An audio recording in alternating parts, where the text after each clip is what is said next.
Hey, you ever look up at the sky and wonder what would happen if the moon just decided to cover the sun? Well, here's the thing. It's not a matter of wondering. It actually happens. And when it does, it's not just a casual cosmic event. It's something that has haunted humanity since the very beginning, shaped entire civilizations, ended wars, sparked revolutions in scientific thinking, and convinced ancient people that the gods themselves were furious. An eclipse is more than just light being blocked.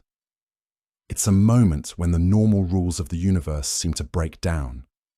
The sun, that constant eternal source of heat and life, suddenly vanishes. The stars come out in the middle of the day. The temperature drops. Birds think it's nighttime, and for a brief, breathtaking moment, everyone on Earth who can see it feels like they're witnessing something that shouldn't be possible. But the real mystery isn't that eclipses happen. It's the astonishing fact that we can see them at all. And that's where our journey begins. Because the story of eclipses is also the story of how the universe works, how ancient people tried to understand it without any of our tools, and how a few seconds of darkness can reshape everything humans think they know about the cosmos. So let's talk about something so bizarre that it feels almost impossible. The sun is about 400 times larger than the moon, but it's also about 400 times farther away. And because of that mathematical coincidence, because of that perfect, almost absurd alignment, they appear to be exactly the same size in our sky. Think about that for a moment. The probability of this being true seems to hover somewhere between remarkable and impossible. Earth is the only planet we know where this works. The only place where you can stand on the surface and watch the moon slide perfectly in front of the sun, covering it completely, revealing the corona, that ghostly halo of burning atmosphere that most of the time is invisible to our eyes. If the moon were just a little bit closer to us, it would block out more than the sun. It would block the corona too, and we'd see nothing but blackness. If the moon were slightly farther away, it wouldn't cover the sun fully. There would always be a ring of light visible, what astronomers call an annular eclipse. It would be spectacular, but it wouldn't be what we're talking about. A total eclipse where everything goes dark. That only works when the proportions are exactly right. And they are. They're exactly right. But here's the unsettling part. This won't last forever. The moon is slowly, very slowly, moving away from us. Not because something is pushing it away, but because of the friction created by tides. Earth's rotation is slowing down. The moon is inching outward at a rate of about 3.8 centimeters per year. For most of human history, this has been irrelevant. We measure time in years, maybe centuries, but the universe measures time in billions of years. And in another few 100 million years, the moon will have drifted far enough that it will no longer be able to block the sun completely. Total solar eclipses will end. The most spectacular light show in the solar system will vanish. Humans in the far future, billions of years from now, won't get to experience what we take for granted. They'll see annular eclipses, yes. They'll see the sun's ring poking out from behind the moon like a cosmic wedding band. But they won't see the corona. They won't see the stars in the middle of the day. They won't feel that eerie chill when the world goes dark. This wasn't always the case. When the moon formed over 4 billion years ago, it was much closer. It appeared much larger in the sky. Early eclipses would have been different. The moon would have blocked out not just the sun, but also most of the corona. As the eons passed, the moon drifted away. The orbits shifted. The proportions changed. And somewhere in that vast stretch of time, probably a few 100,000 years ago, the numbers aligned perfectly. The moon became exactly the right size and distance to block only the sun and reveal the corona. And then, by coincidence, Humans evolved to witness it. By absolute chance, we're living in the brief window when this is possible. This is not a universe where such things should happen easily. The fact that we exist, that we can see, that we can understand what we're seeing, that the geometry allows for perfect eclipses, it's the kind of thing that makes you wonder if reality is actually more strange than we give it credit for.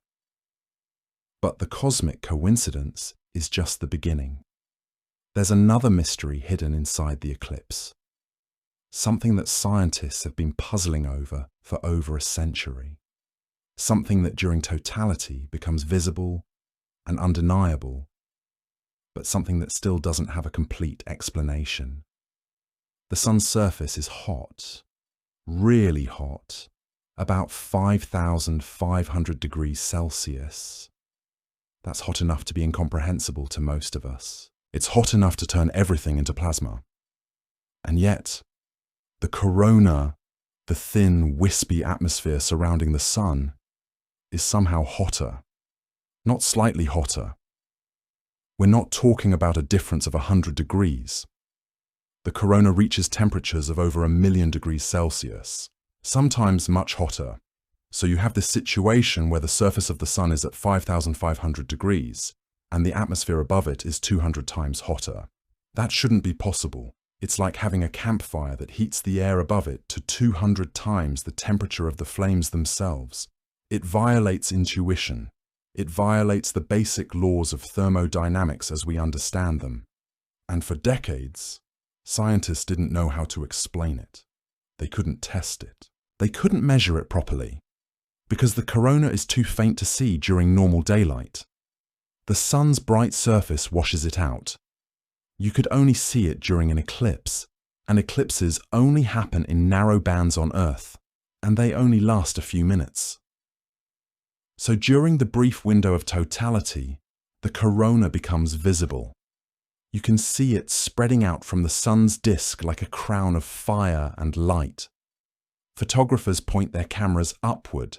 Scientists deploy instruments.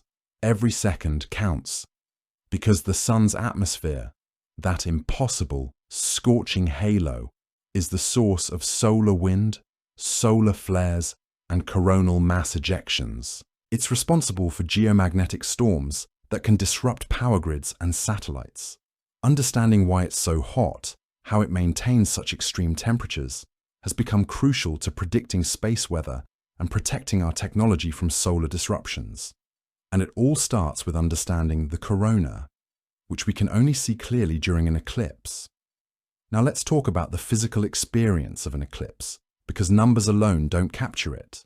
When the moon's shadow races across the Earth, it's not moving slowly. The shadow of the moon is traveling across the surface at over 1,000 miles per hour.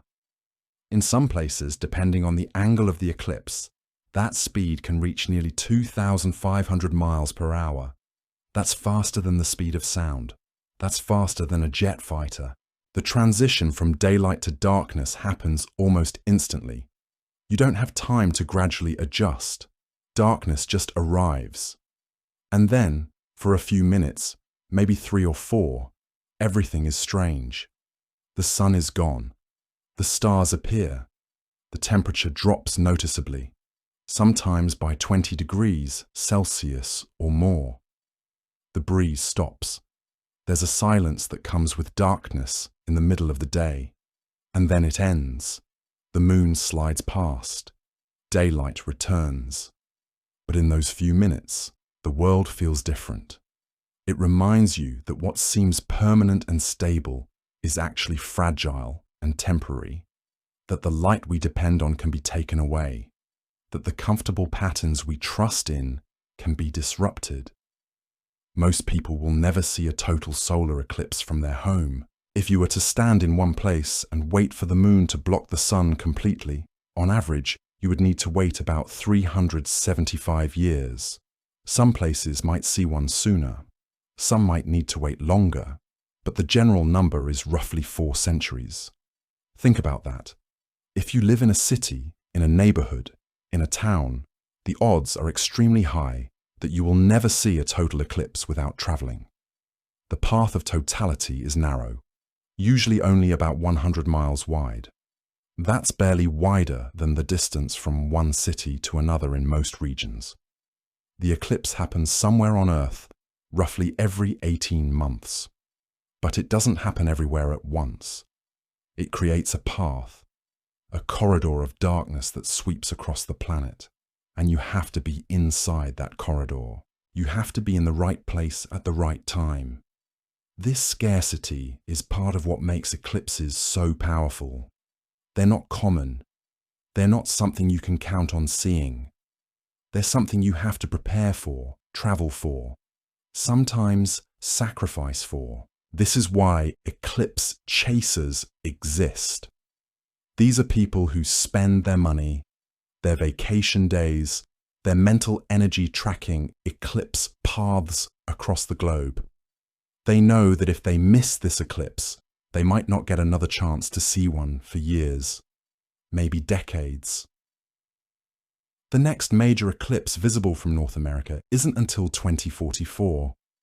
So people plan, they save, they prepare, they organize their lives around a few minutes of darkness and the chance to see the corona. Now let's step back and imagine what it was like to be ancient. Imagine being a farmer, standing in your field, doing your work, and all of a sudden the sun starts to go away. You don't know why. You don't have instruments to measure anything. You can't check Wikipedia.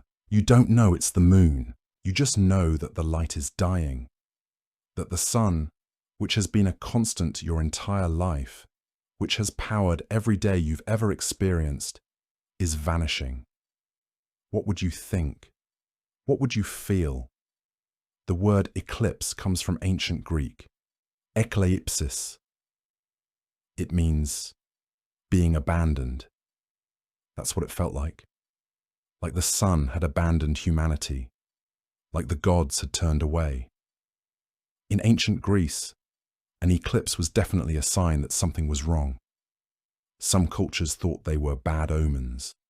Others thought they were messages from gods about the future.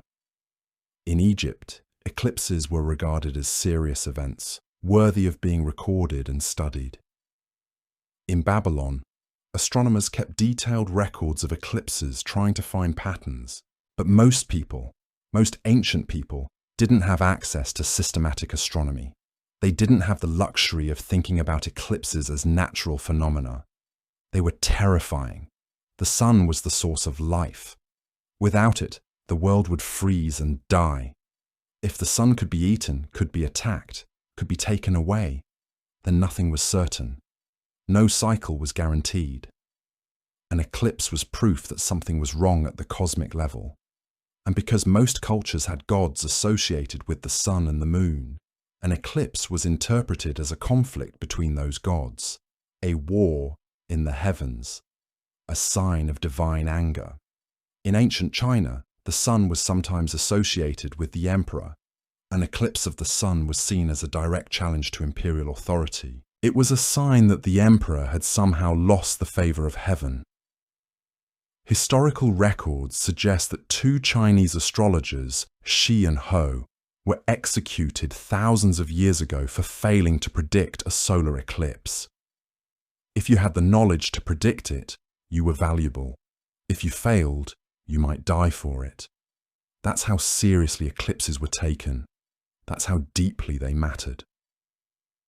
The Chinese developed a sophisticated understanding of eclipses over time. By 206 AD, Chinese astronomers had figured out how to predict them. They could look at patterns and determine when the next eclipse would occur. This was an extraordinary achievement using only observation and mathematics. No telescopes, no instruments beyond what they could build themselves. Just careful record keeping and analytical thinking. Yet even with the ability to predict eclipses, the explanations remained mythical. The Chinese believed that a celestial dragon was eating the sun. When an eclipse happened, the dragon was attacking. The people would make noise, bang drums, create chaos, trying to scare the dragon away. And then, mysteriously, The sun would return. The dragon would release it. The ruckus had worked. The tradition persisted for centuries. The word for eclipse in Chinese comes from the character shi, which means to eat. So an eclipse was literally when the sun was eaten. The Chinese kept records going back over 4,000 years, some of the oldest eclipse records we have, and many of them are remarkably simple. One record just states, "The sun has been eaten." No explanation, no context, just that fact, that documentation. Ancient Chinese astronomers were skilled enough to understand the mechanics of what was happening, to predict future eclipses, to see patterns in the Saros cycle, which is an 18-year and 11-day cycle, where eclipses repeat themselves with remarkable similarity. But the culture, the mythology, the framework they use to explain those events remain tied to dragons and cosmic predators, which shows something important about human nature. We can understand the mechanics while still maintaining the fear. We can see the patterns while still telling the old stories. The two don't have to be exclusive. In other parts of the ancient world, different explanations emerged. The Norse believed that the sun and moon were constantly being pursued by two wolves. Skoll hunted the sun. Hati hunted the moon. When an eclipse happened, one of those wolves was getting closer. They were about to catch their prey. In the Norse mythology, this was connected to Ragnarok, the end of the world. When both wolves finally succeeded, when both the sun and moon were devoured simultaneously, that would signal the apocalypse. The world would end. Winter would come and never leave. Civilization would collapse. So when an eclipse happened, the Norse also made noise. They shouted. They tried to scare the wolves away, just like the Chinese with their dragons, just like many other ancient cultures with their own versio, of celestial predators. The specific mythology differed, but the pattern was the same. Something was attacking the sun. Something needed to be frightened away. In India, the mythology was different still. There was a demon named Rahu who wanted to drink the nectar of the gods and become immortal. He disguised himself as a woman and tried to sneak into a divine banquet. But the god Vishnu saw through the disguise and beheaded him before the nectar could reach his body. So now Rahu's head flies through the sky eternally, sometimes passing in front of the sun, sometimes in front of the moon, and when it does, it blocks the light. It's his curse to forever eclipse the celestial bodies. In Hindu practice, an eclipse is called a grahana, and it's traditionally regarded as a bad time. People fast, they avoid eating, they chant mantras, they perform rituals to ward off evil. The eclipse is a moment of cosmic disorder, a moment when the normal rules don't apply. Food prepared during an eclipse is considered tainted. The usual rhythms of life are suspended. It's similar to how other cultures treated eclipses as extraordinary, dangerous, requiring special behavior and precautions. In the Aztec Empire, the sophistication of the understanding was remarkable. The Aztecs were skilled astronomers. They knew the cycles. They could predict eclipses with impressive accuracy, but they also believed that an eclipse could signal the end of the world. Specifically, if a solar eclipse ever occurred on the date 4 Olin, the world would end. Demons of darkness would destroy everything. But the Aztecs had done the math. They knew that 4 Olin and an eclipse wouldn't align until the 21st century, so they had time. Their civilization might fall for other reasons, but this particular apocalypse wasn't imminent. Yet they still performed blood sacrifices during eclipses, still enacted rituals designed to prevent the catastrophe. This is a fascinating case study of a civilization that had genuine scientific knowledge about eclipses, could predict them mathematically, yet still maintained the mythological framework that placed them at the center of spiritual and cosmic life. These mythologies, these stories, They weren't primitive misunderstandings. They were attempts to make sense of something incomprehensible. They were ways of explaining an event that seemed to violate the basic rules of existence. The sun was not supposed to disappear. The moon was not supposed to be able to cover it.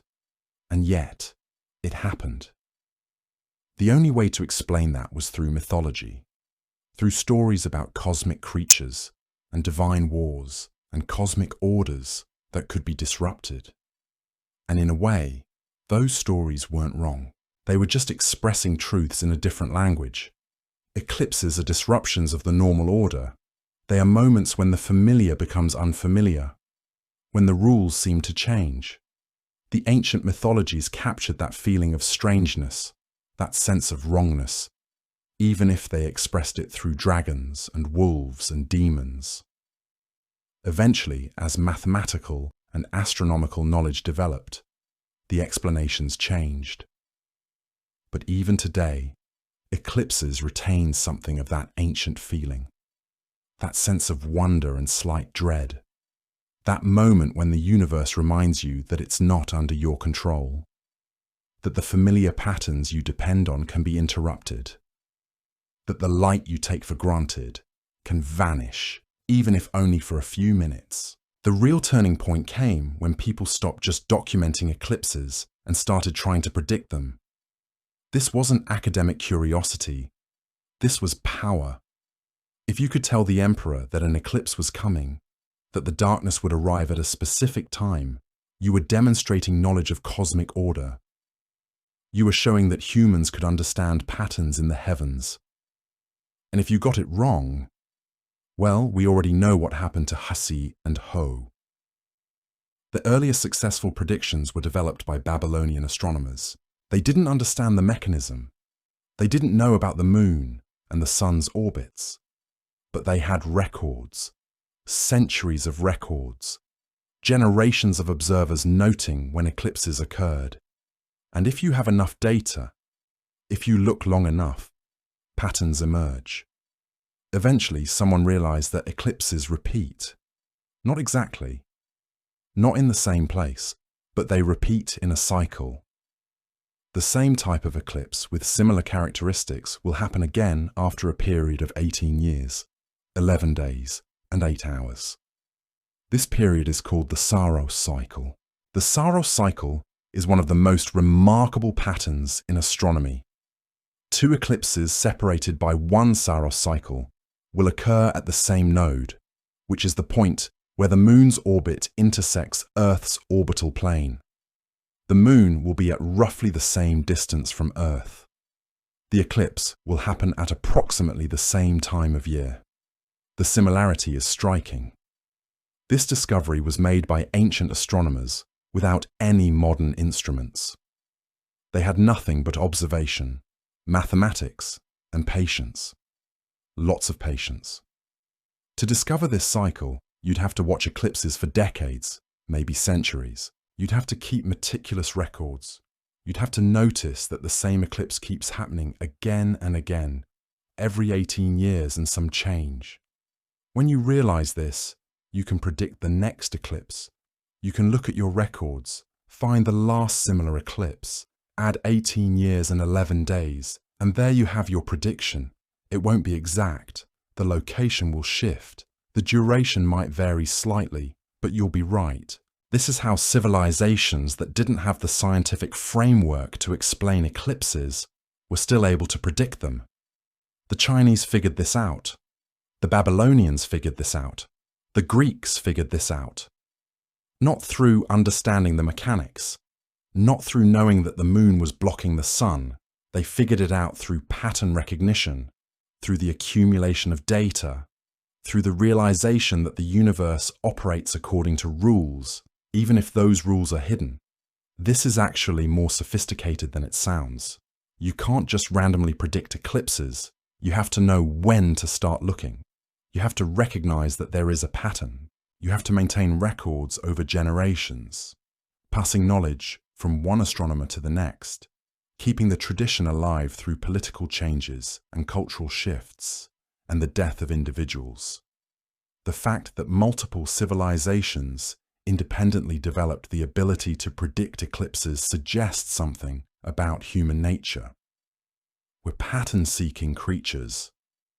We look at chaos and try to find order.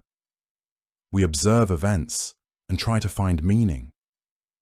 And sometimes, that effort actually succeeds. One of the most famous eclipses in recorded history is the one that supposedly ended a war.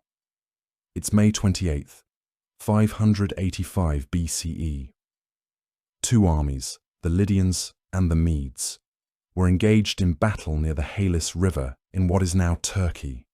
They're fighting, they're killing each other, the battle is ongoing. And then, in the middle of the day, the sun starts to go dark. The light fades, the sky darkens, the soldiers pause, they look up, they see something that makes no sense. Something impossible, an eclipse. And according to historical accounts, they interpret this as a message from the gods. Not a message saying fight harder, a message saying stop. The two sides declare a ceasefire. The kings negotiate a treaty. Peace is established. All because the sun disappeared at exactly the right moment. The historian Herodotus, writing about 100 years after the event, claimed that the Greek philosopher Thales predicted this eclipse. Thales reportedly warned the Ionians that an eclipse would occur in that specific year. And it did. Herodotus wrote about it with admiration, as if Thales had demonstrated a kind of divine knowledge. But here's where it gets complicated. Herodotus wrote about this a century after it happened. He wasn't there. And scholars debate whether Thales actually predicted the eclipse, or whether this is a legend that developed afterward. Some astronomers have calculated whether Thales would have had enough knowledge to make such a prediction, and the consensus is that he probably didn't. The explanation for the eclipse that was available to him at the time wouldn't have given him the precision to predict it to the correct year. So it's possible that Thales didn't actually predict the eclipse. It's possible that the legend developed later, that Thales' reputation as a wise man attracted this story to his name. Or it's possible that he made a lucky guess. Or that the prediction was made, but it was more of a general awareness that an eclipse might occur within a certain period. We don't know for sure. But the story persists. And the story tells us something important. Even in ancient times, people wanted their leaders to have the ability to predict the future. They wanted proof that the cosmos was knowable, that the chaos could be managed through understanding. The actual mechanics of eclipses remained mysterious to most ancient peoples for a long time. The Chinese thought a dragon was eating the sun. The Norse thought wolves were chasing the celestial bodies. The Hindus told the story of Rahu, the demon. These stories served a purpose.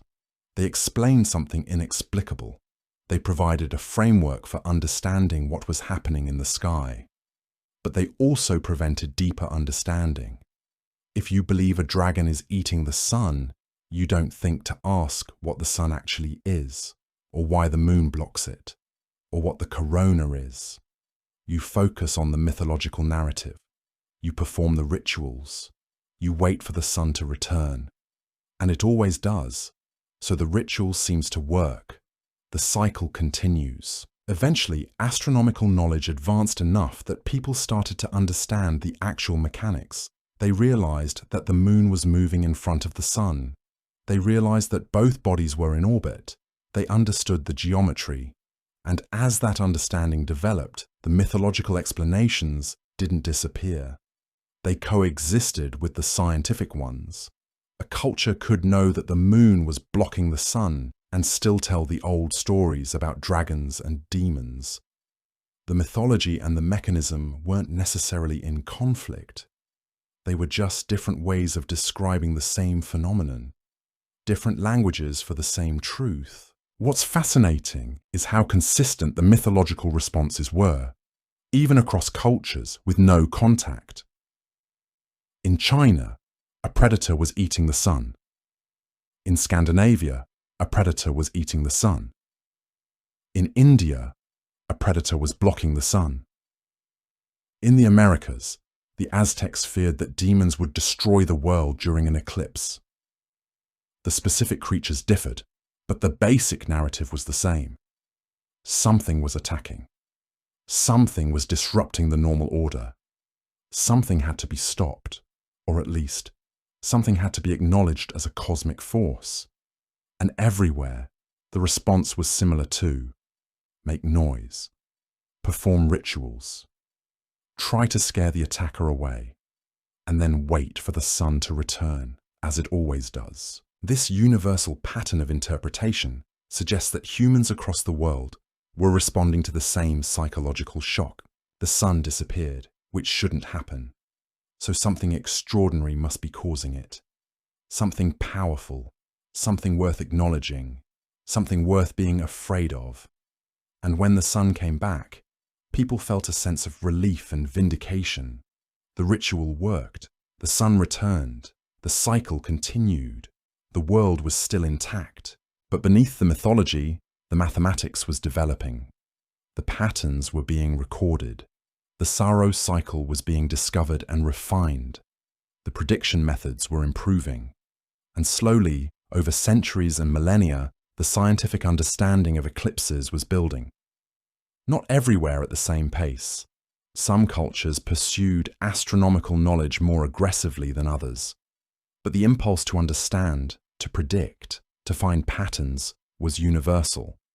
And that impulse is what eventually led to the modern scientific understanding of eclipses.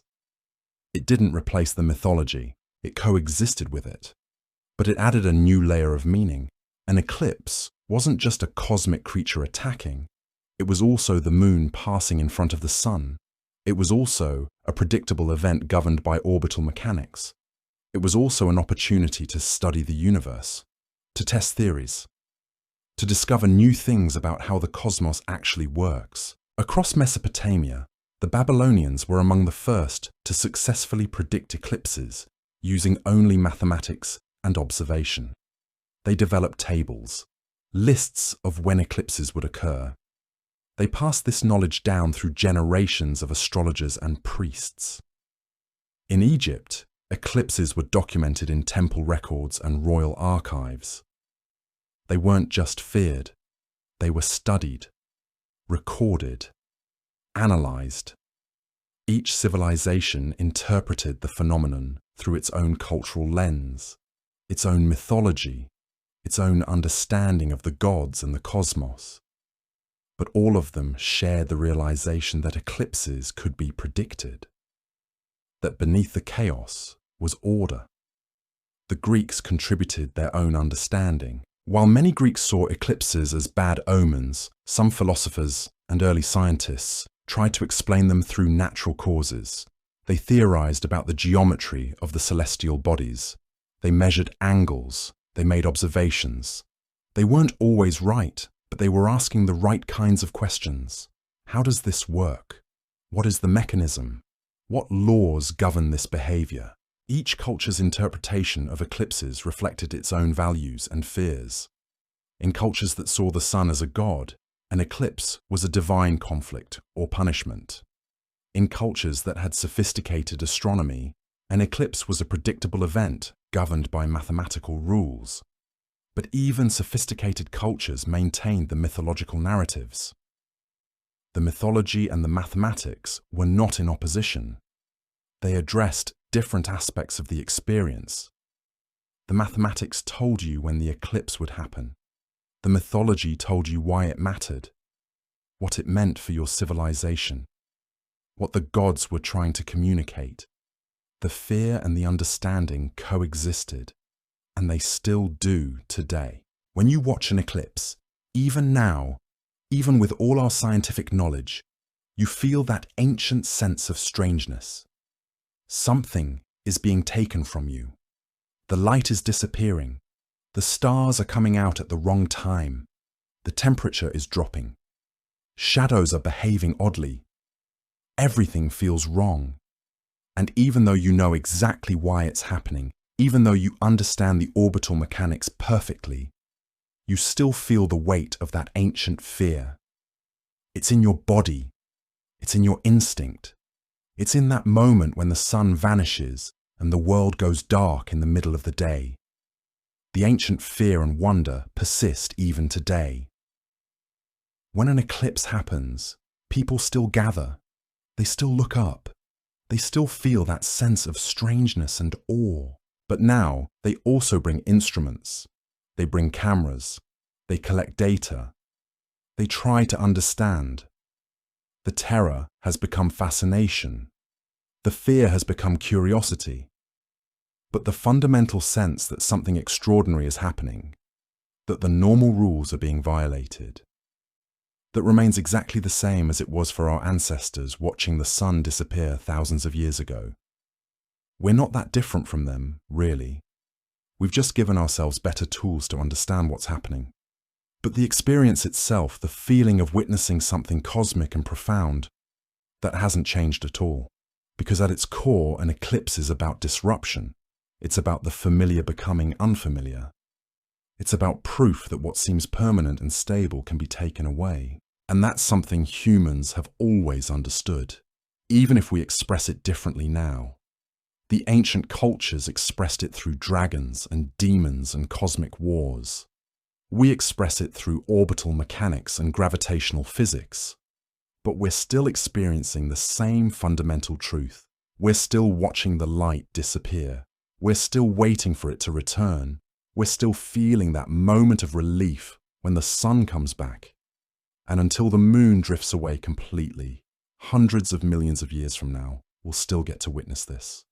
We'll still get to gather together and look up and feel that connection to our ancestors and to the vast, indifferent universe around us. But understanding that connection, recognizing that eclipse as a moment when the familiar breaks down, is not just poetic, it's political.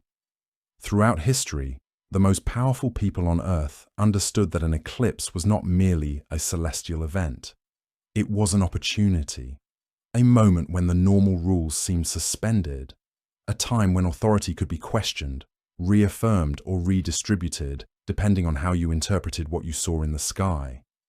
And that's where the real power of eclipses reveals itself. Not in the physics, but in the meaning humans assign to the physics.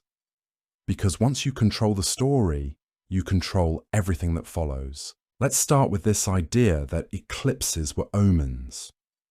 Not just bad omens or good omens, but messages about power itself.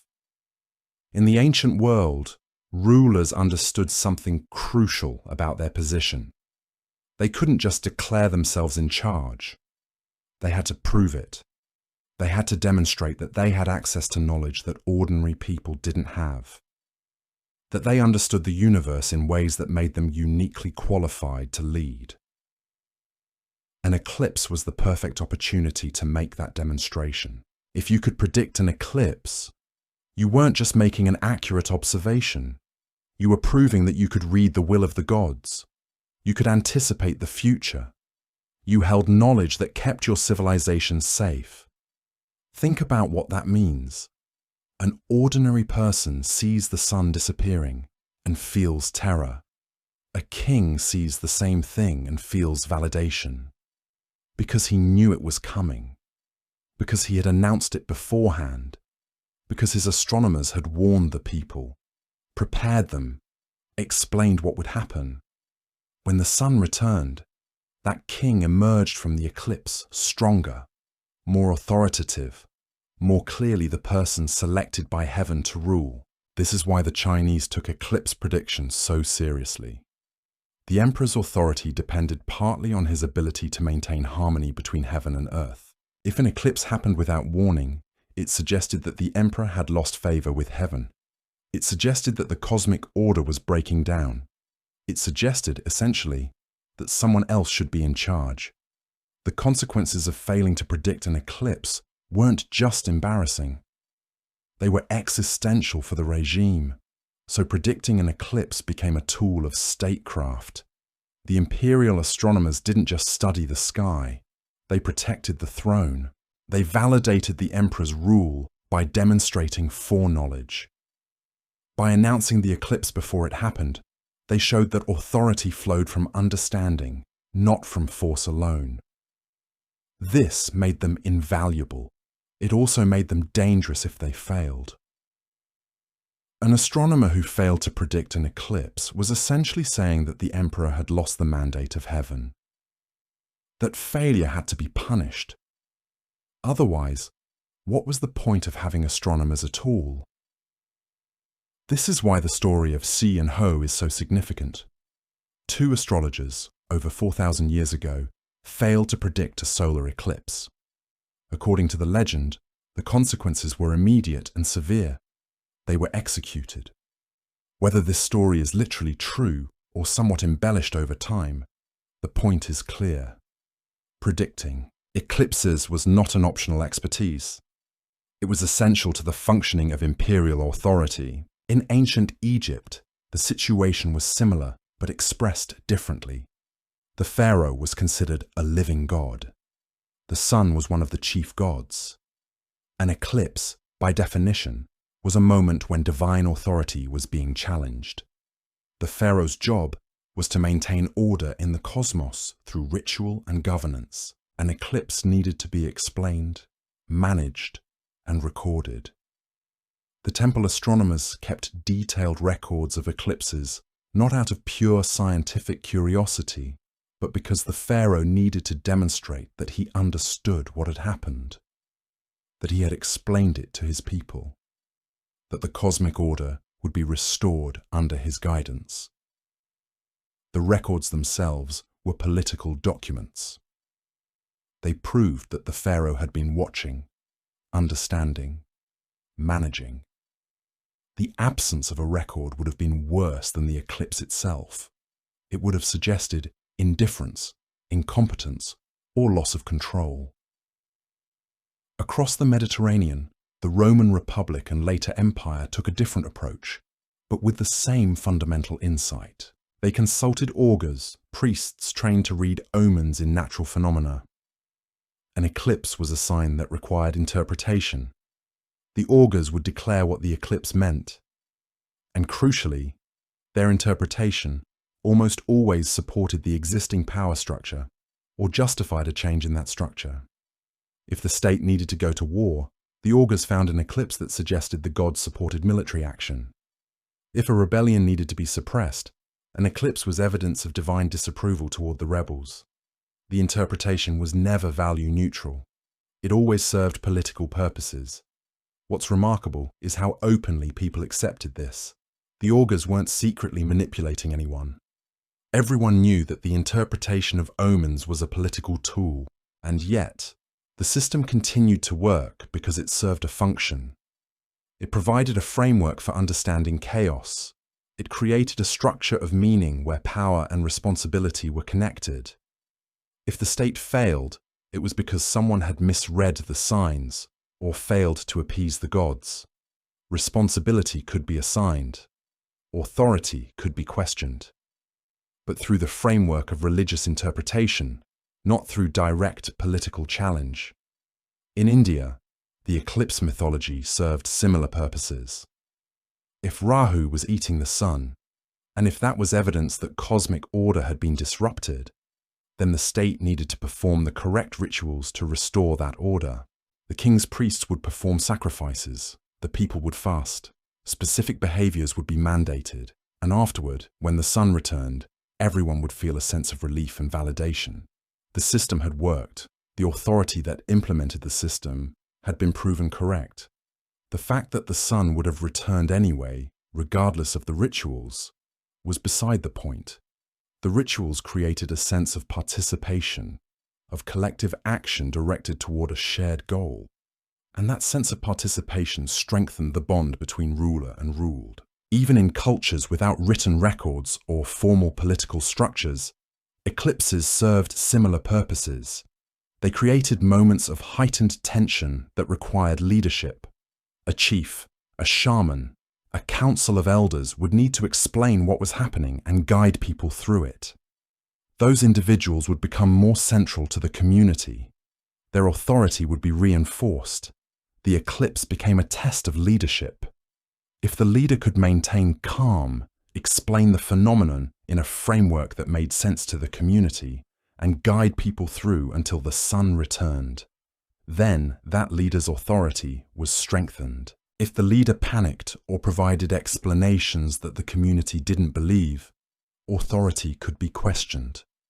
The eclipse was not the cause of political change, but it often accelerated existing tensions or provided an opportunity for change to occur. This is what makes eclipses so politically significant. They're not gradual. They're not something you can ignore or explain away. They demand response.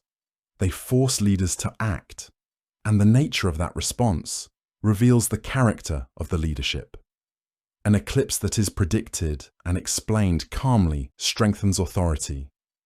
An eclipse that is unexpected and provokes panic weakens it. An eclipse that is interpreted as validation of policy strengthens the state. An eclipse that is interpreted as warning or criticism creates uncertainty. This dynamic played out again and again throughout history. The most successful rulers were often those who could harness eclipse prediction and interpretation as a political tool. They were the ones whose astronomers developed accurate prediction methods. They were the ones who maintained detailed records. They were the ones who had frameworks of meaning that the population trusted and accepted. And the least successful rulers were sometimes those who ignored omens, who dismissed eclipse predictions, or who failed to provide satisfactory explanations when eclipses occurred. An eclipse in the wrong hands, politically speaking, could undermine a regime. An eclipse in the right hands could cement authority for centuries. The most dramatic example of this political power is, of course, the eclipse of 585 BCE that supposedly ended the war between the Lydians and the Medes. The armies were fighting, soldiers were dying. Neither side seemed able to gain a decisive advantage, and then the sun disappeared. According to the historical account, the soldiers interpreted this as a message from the gods. Stop fighting, make peace. The kings, whatever their individual ambitions might have been, could not defy that message. If they had ordered the fighting to continue after such a clear sign from heaven, they would have looked impious. They would have looked like they were defying the gods themselves. So they had to accept the ceasefire. The eclipse forced political action that might not have happened otherwise. Whether Arthales actually predicted this eclipse or not, the eclipse itself became a political fact. It was real, it happened, and it had consequences. The peace that followed lasted long enough that it became codified in treaties.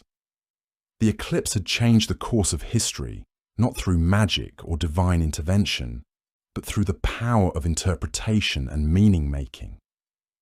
Humans saw the eclipse and decided that it meant peace. And that decision had real consequences that rippled forward in time. This pattern repeated constantly throughout human history. Eclipses became political omens not because the eclipses themselves contained meaning, but because humans imposed meaning on them. And that meaning, once established, had the power to shape events. It's a remarkable example of how human interpretation of natural phenomena can become more significant than the phenomena themselves. The eclipse is just the moon blocking the sun. But the eclipse becomes history when rulers, priests, and people use it to make decisions about power, authority, and the future. Now, even as eclipses were being used as political tools, a different kind of understanding was developing. Some people started asking not what an eclipse meant, but why an eclipse happened. Not what message the gods were sending, but what physical mechanism was responsible. This shift, from interpretation to explanation, from meaning to mechanism, happened gradually. It didn't replace the older frameworks. It existed alongside them. But it represented a fundamentally different relationship to eclipses. Instead of asking what the eclipse meant for human society, some observers were asking what the eclipse revealed about the nature of the universe. The science of eclipses didn't emerge fully formed. It developed gradually as different cultures accumulated observations, noticed patterns, and developed theories to explain what they saw. The Babylonians were among the earliest systematic observers. They kept records of eclipses going back over 1,000 years. Think about that.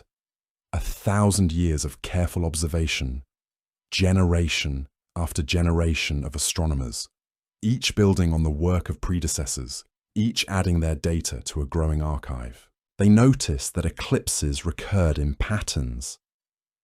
They discovered that if you waited about 18 years and 11 days, you would see another eclipse similar to one you had observed before. This is the Saros cycle. They developed it purely through observation and pattern recognition.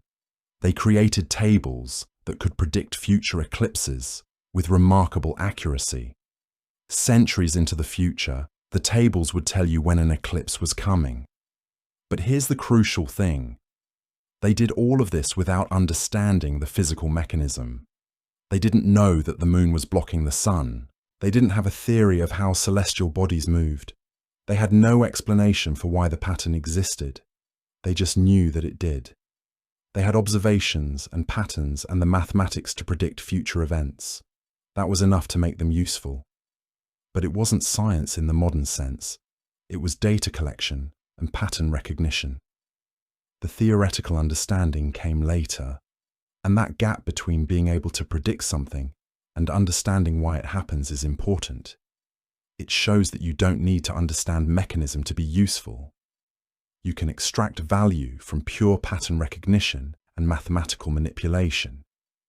But the real power comes when you finally understand the underlying mechanism. When you can not just predict but explain. The Greeks made crucial contributions to moving toward mechanism. They asked the right kinds of questions.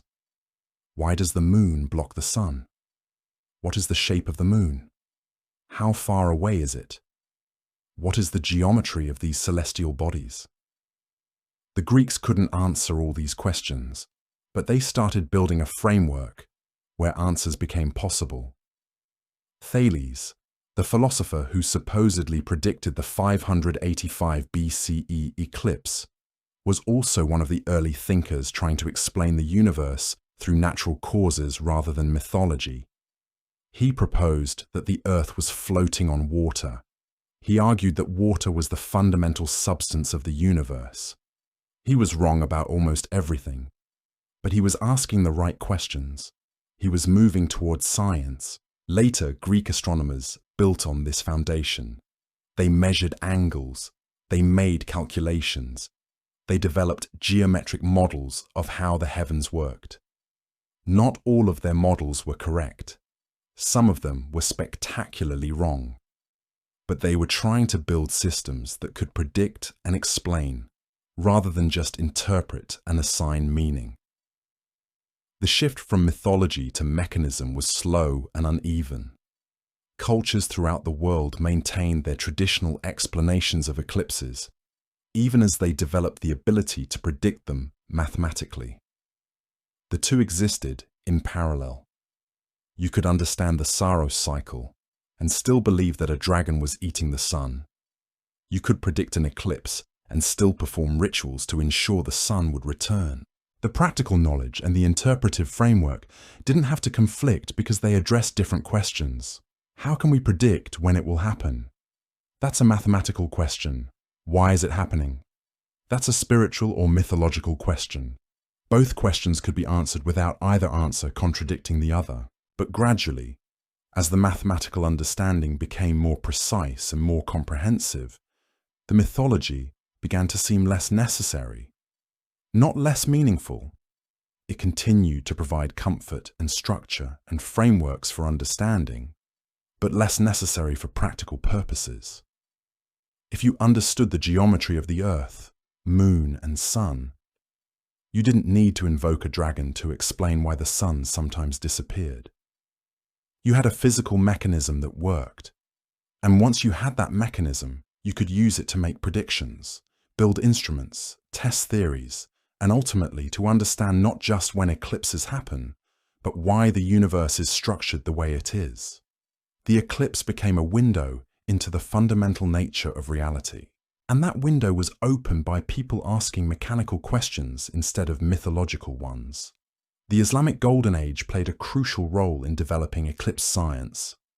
Islamic astronomers inherited Greek knowledge, preserved it, and extended it significantly. They built instruments that could measure angles more precisely. They conducted observations that were more systematic and more careful than anything that had come before. They developed mathematical techniques that allowed for more accurate predictions. And they created a vast library of observations that future astronomers could study and learn from. These advances happened within a religious and cultural context. Islamic scholars believed that studying the heavens was a way of understanding God's creation. Science and religion were not in conflict. They were two ways of approaching the same underlying reality. The study of eclipses was both a practical matter. Knowing when they would occur had real consequences for the Islamic calendar and religious observances, and a spiritual matter, an attempt to understand God's design. This integration of practical, spiritual, and theoretical concerns produced remarkably advanced astronomy. By the medieval period, Islamic astronomers had developed models of the solar system that were far more accurate than anything in Europe. They predicted eclipses with impressive precision. They understood the geometry of the celestial sphere, and they created comprehensive tables that could be used for centuries of predictions. In China, a similar integration of practical and theoretical understanding developed. The Chinese maintained their dragon mythology for eclipses. The cultural narrative persisted. But they also developed one of the most sophisticated eclipse prediction systems in the world. By the medieval period, Chinese astronomers could predict eclipses with extraordinary accuracy. They understood the nodes of the moon's orbit. They understood how the moon's distance from Earth varied and how that affected eclipse patterns. They created tables and charts that allowed for precise predictions stretching centuries into the future. What's remarkable is that this sophistication developed independently of the Babylonian and Islamic traditions. Chinese astronomers didn't inherit the Saros cycle from the West. They discovered it themselves through their own observations and calculations. This demonstrates something important about eclipses. They're consistent. The patterns are real. Any civilization that looks carefully enough, that keeps careful records, that does the mathematical work, will find the same patterns. The fact that multiple cultures independently discovered that eclipses repeat in cycles of about 18 years suggests that this wasn't cultural transmission, but mathematical discovery. When you observe enough eclipses, when you look carefully at when they occur and where, the pattern becomes unavoidable. You can't help but notice it, and once you've noticed it, you can use it to predict. And all of this existed alongside the traditional dragon mythology and ritual responses to eclipses. The practical knowledge served a governmental function. Predicting eclipses accurately enhanced the legitimacy of the ruling dynasty, but the mythology continued to provide cultural meaning and religious significance. The two systems didn't have to choose between each other. They both served important functions, and by maintaining both, Chinese culture was able to benefit from both practical knowledge and spiritual meaning-making simultaneously. The European situation was more complicated. The fall of the Roman Empire disrupted the transmission of Greek and Roman knowledge. Much of the scientific understanding of the ancient world was lost or forgotten in medieval Europe. The mythology and religious interpretations persisted, but the mathematical and observational knowledge had been disrupted. It wasn't until Islamic knowledge began to flow back into Europe, through trade, cultural contact, and eventually through translations, that the scientific understanding of eclipses began to recover. When Islamic astronomical texts were translated into Latin, European scholars discovered that centuries of advancement had happened while they had been cut off. They encountered eclipse prediction tables. They learned about the instruments and observational techniques that had been developed. And gradually, they began to recover and extend that knowledge. But this process took centuries. The medieval European understanding of eclipses was far less sophisticated than what was being practiced in the Islamic world or in China. Eclipses continued to be interpreted primarily through religious and mythological frameworks. The mythology was Christian rather than pagan, but the function was the same. An eclipse was a sign from God. It required interpretation. It had implications for human affairs. But the tools for prediction and the understanding of mechanism were less developed than elsewhere. This uneven development of eclipse science across different cultures is important to recognize. Science didn't emerge in one place and then spread everywhere else. Different cultures, working with different assumptions and within different frameworks of meaning, developed sophisticated understanding of eclipses at different times. The Babylonians developed prediction methods. The Greeks asked theoretical questions. Islamic scholars built on both traditions and advanced them significantly. Chinese astronomers developed their own systems independently and achieved remarkable accuracy. Europeans eventually recovered Greek and Roman knowledge, integrated it with Islamic advances, and built on all of these foundations. The development of eclipse science was not linear. It was messy, uneven, distributed across many cultures and many centuries. But it shared a common direction, from pure interpretation toward explanation, from mythology toward mechanism, from asking what the eclipse means toward asking how the eclipse works. And that shift, spread across centuries and across the world, fundamentally transformed human understanding of the universe. Now let's talk about something that sounds simple but is actually remarkable. Once humans developed the ability to predict eclipses, they could start using those eclipses as tools to study the Earth itself. If you know exactly when and where an eclipse will be visible, you can position yourself to make observations. You can measure things. You can test theories. Eclipses became instruments of exploration. They became ways to map the Earth and understand its geometry. The first explorers to use eclipses as mapping tools were doing something that now seems obvious but was actually quite innovative. If an eclipse is visible from one location and not from another, you can use that fact to determine the distance between those locations. If you know when the eclipse occurs in each location, you can measure the precise timing difference. And timing difference, combined with the geometry of the eclipse, can tell you about the Earth's curvature and size. This is not a casual observation. This requires careful measurement, precise timekeeping, and mathematical calculation. But it was something that was already being done in the Islamic world and in China by the medieval period. Astronomers would coordinate observations across different locations. They would compare the timing of when the eclipse became total at each location. They would use that data to calculate the Earth's dimensions and to understand the geometry of the solar system more precisely. Imagine what this meant practically. Before accurate watches existed, before telegraphs, before any means of rapid communication, astronomers from distant locations could share data about the same eclipse. The fact that they observed the same eclipse at different times was information. That information could be coded, transmitted, preserved. It could outlast the astronomers themselves.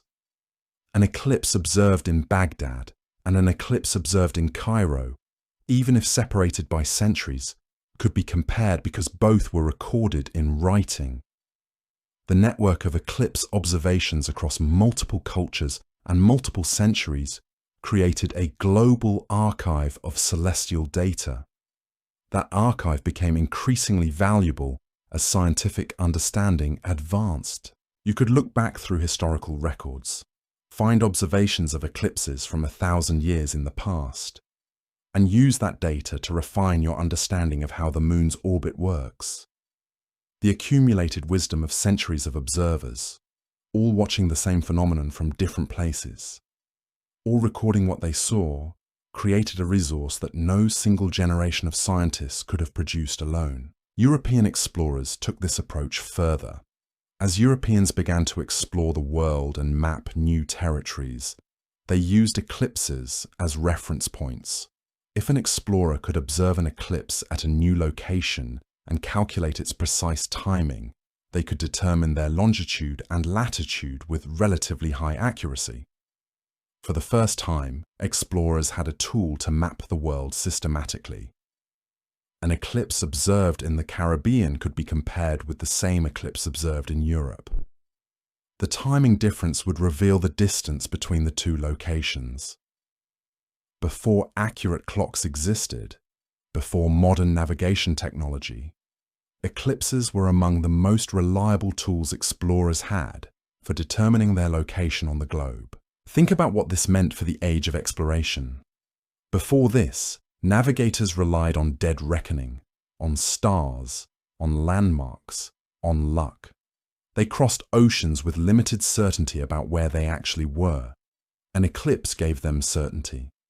It gave them a data point that could be verified against observations from home. It turned exploration from guesswork into something more systematic. And that transformation had enormous consequences, not just for navigation, but for the global reach of European powers. The ability to map the world accurately meant the ability to establish trade routes, to claim territories, to maintain control over distant colonies. Eclipses, by providing navigation tools, became instruments of imperialism. Not directly, not intentionally, but functionally.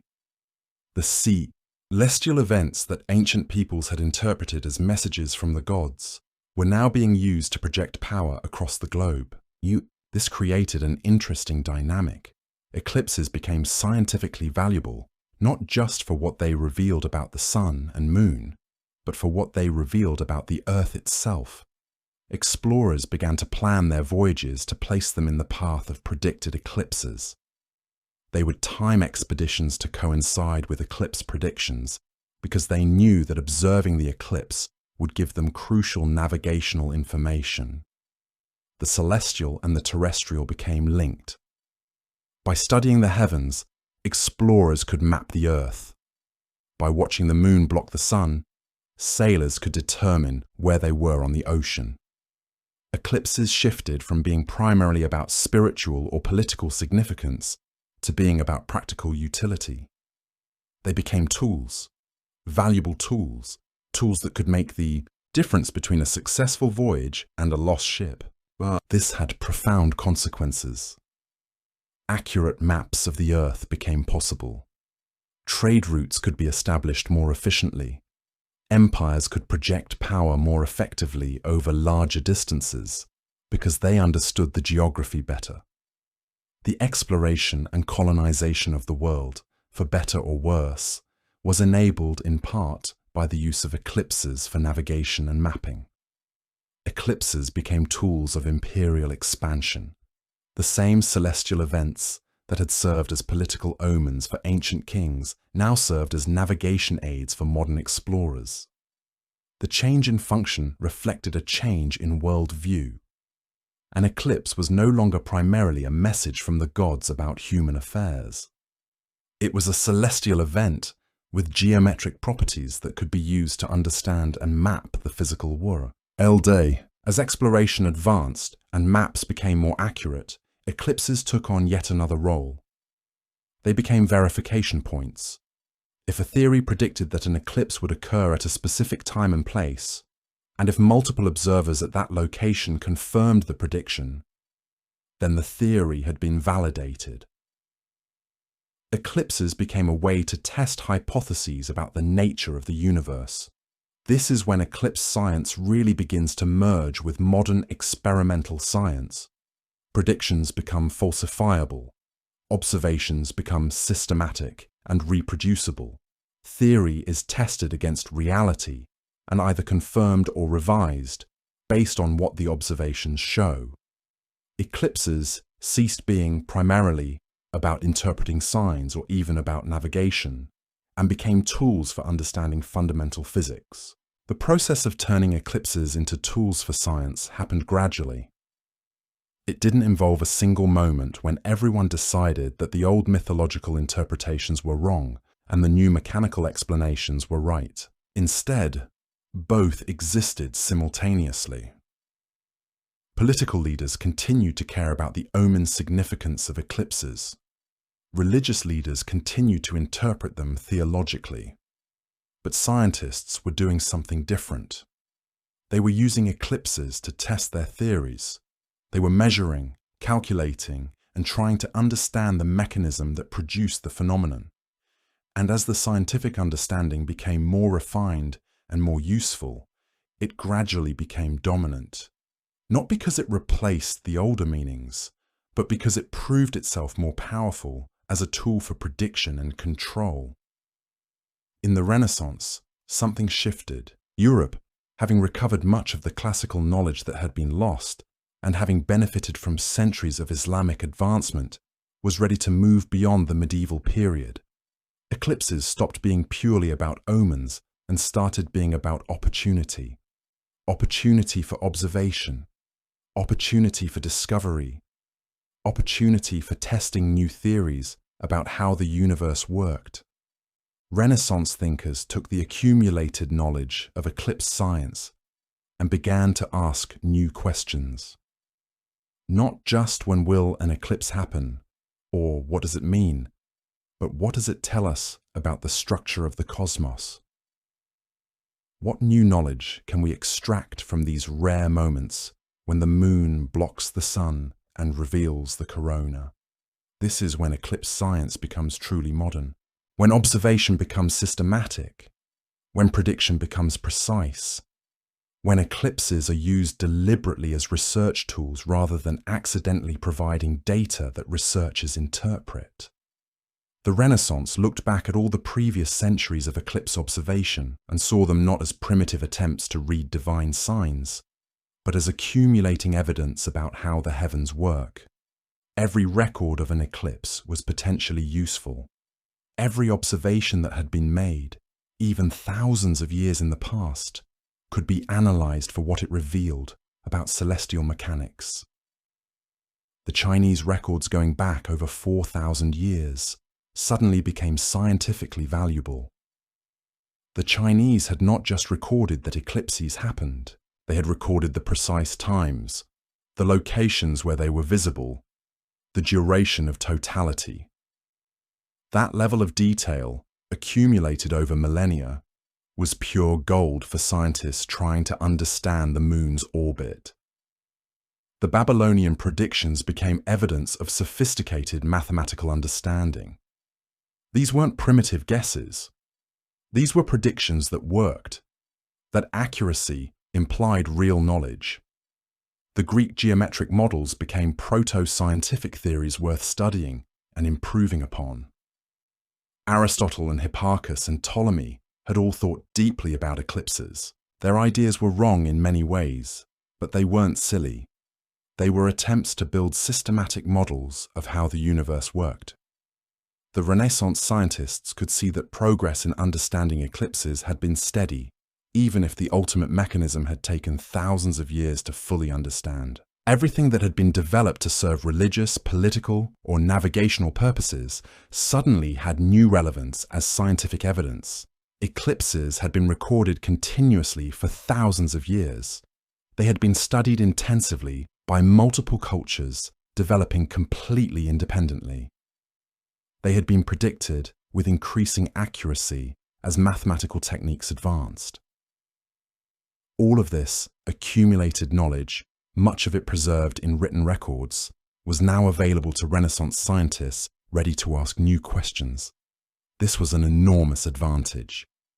The study of eclipses didn't have to start from scratch. It could build on millennia of accumulated observation.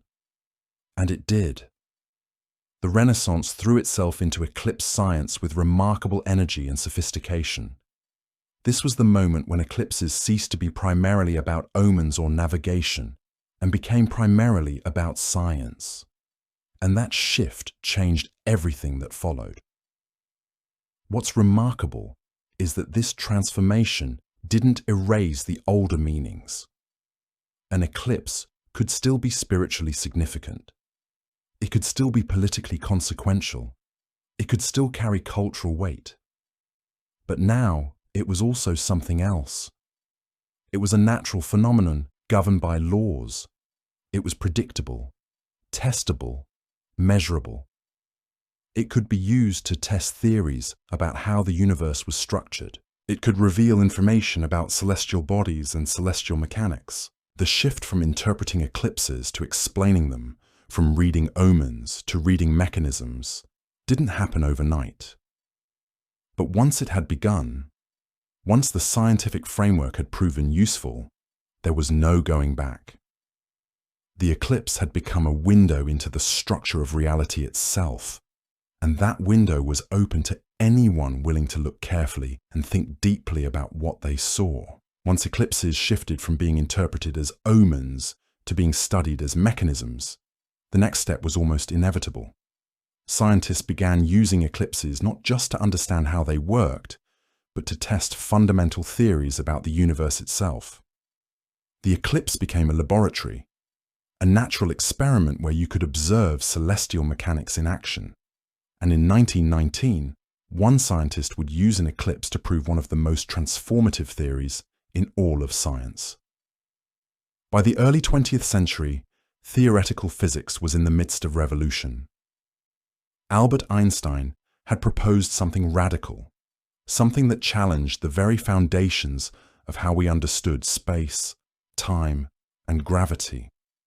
His theory of general relativity suggested that gravity was not a force that pulled objects together, as Newton had proposed centuries earlier.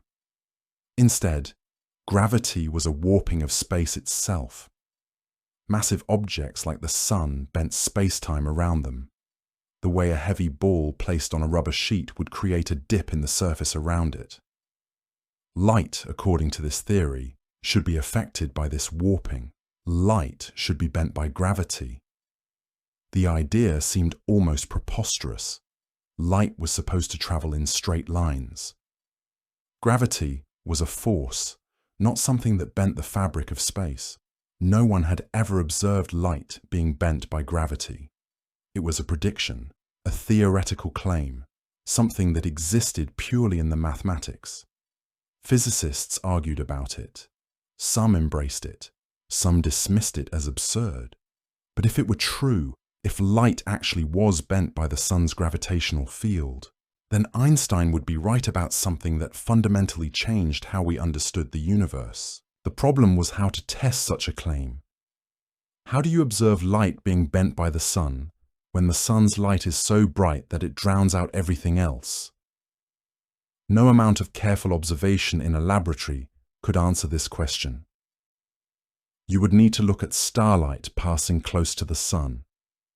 But during the day, the sun's glare is overwhelming. You cannot see stars near the sun. It's physically impossible to observe them because the sun's light drowns them out. Unless, of course, the sun disappears for a while. During a total solar eclipse, the sun's corona becomes visible.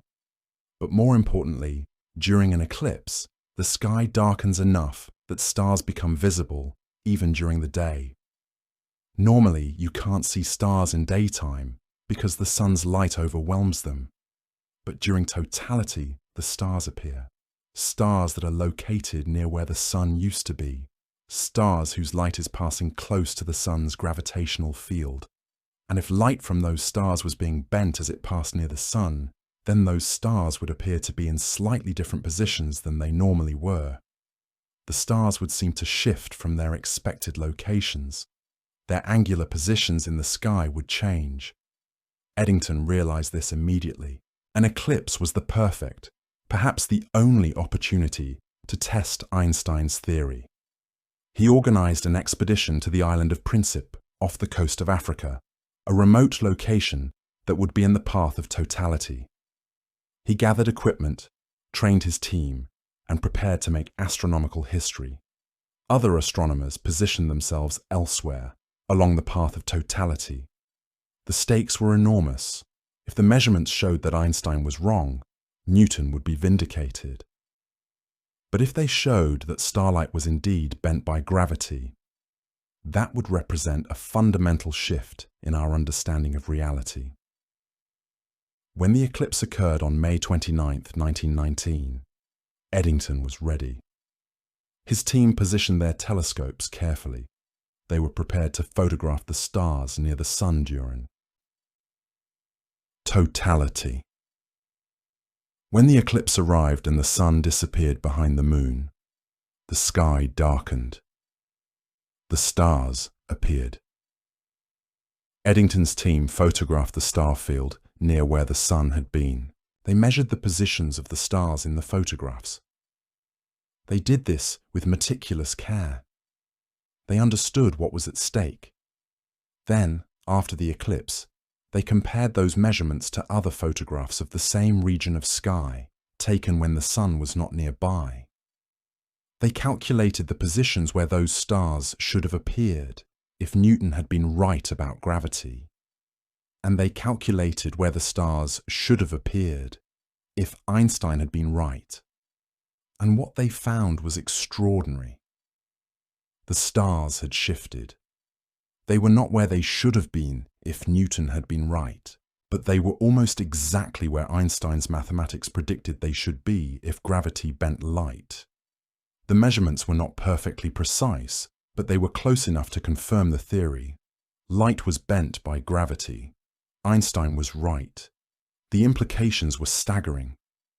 It meant that Newton's understanding of gravity, which had worked so well for 300 years, was incomplete. It meant that the universe was not Euclidean. It meant that space and time were not absolute and fixed. They were flexible, bendable, subject to warping by massive objects. It meant that near massive objects, the very geometry of space changed.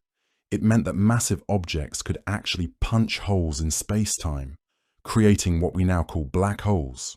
It meant that the universe was far stranger and more wonderful than anyone had previously imagined. And it was confirmed by an eclipse. By observing starlight during an eclipse and measuring how that light had been bent by the sun's gravity. One observation, made possible by a total solar eclipse, had validated a revolution in physics. The public impact was immediate and enormous. Newspapers around the world carried headlines about Einstein's theory being proven. Headlines that most people didn't fully understand, but that nevertheless signaled something profound had changed. Einstein became a celebrity overnight. He gave lectures in packed auditoriums. He toured America and Europe to audiences that included both scientists and the general public. People who had no idea what general relativity actually meant nevertheless understood that something had changed, that our understanding of reality had shifted fundamentally. And it was an eclipse that had made that shift visible and measurable. What's remarkable is that the eclipse itself didn't prove Einstein right. The eclipse provided the opportunity for observation. It was Eddington's measurements, the data he collected, and the comparison he made between observation and prediction that actually confirmed the theory. The eclipse was the catalyst, the tool that made the test possible. But the understanding came from the careful work of interpretation. This is crucial to understand about eclipses and science. Eclipses don't speak for themselves. They provide data. They create opportunities for observation. But humans have to do the work of interpreting that data, comparing it to predictions, and drawing conclusions. Eddington could have misread the measurements. He could have made errors in his calculations. He could have been biased in favor of Einstein. The entire confirmation of Einstein's theory rested on his competence and honesty. And that's another remarkable aspect of how science works through eclipses. It depends fundamentally on trust. Eddington's measurements were accepted because he had a reputation for careful work and honest reporting. because the scientific community believed he had done the work properly. When other astronomers conducted their own eclipse observations during the same event and got similar results, the confirmation became even stronger. Multiple observations from different locations all pointed to the same conclusion, but it all depended on eclipses being tools that multiple observers could use, that could be checked and verified independently. The eclipse was no longer just a celestial curiosity or a source of data about the sun. It had become a tool for testing the fundamental nature of reality itself. The 1919 eclipse proved this conclusively, and that proof would echo through the century that followed. Once Einstein had been confirmed through eclipse observation, scientists began using eclipses for other purposes. If eclipses could prove fundamental theories about gravity, what else could they reveal? The answer became clear almost immediately. Eclipses could be used to study the sun itself. Specifically, they could be used to study the corona, that mysterious layer of the sun's atmosphere that extends outward into space in delicate, intricate patterns. During normal conditions, the corona is invisible. The sun's bright surface overwhelms it. The light from the photosphere, the visible surface of the sun, is so intense that it drowns out the much fainter light of the corona. Even with powerful telescopes, even with special filters designed to block the sun's direct light, the corona remains essentially invisible. It's too faint. It's hidden behind the glare. But during an eclipse, when the moon blocks the bright surface, everything changes. The corona becomes visible. It glows with a soft, ethereal light. It stretches outward in delicate streamers, sometimes extending millions of miles into space. Photographers during eclipses began capturing images of the corona with increasing detail and clarity. Each eclipse provided new images. Each image revealed new structures, new patterns, new complexity. Scientists began studying those images intensely. What was the corona made of? How hot was it? How did it behave? What role did it play in the sun's overall physics? These questions became increasingly urgent because the corona held secrets about how the sun worked. In 1868, during a total eclipse, French astronomer Jules Janssen made an observation that would revolutionize our understanding of the universe and our place in it. He was studying the spectrum of light coming from the sun, the rainbow of colors that results when light is dispersed through a prism. It's a technique that had been developed decades earlier, and astronomers had begun using it to understand what elements were present in the sun, by looking at the characteristic patterns of light they produced. During the eclipse, Janssen noticed a bright yellow line in the spectrum that he didn't recognize. It was a line of light at a specific wavelength, a specific color. The brightness suggested that some element was producing this light in abundance, but he didn't know what element it was. It wasn't the spectral line of hydrogen, which he recognized. It wasn't sodium or iron or any of the other common elements that astronomers had identified before.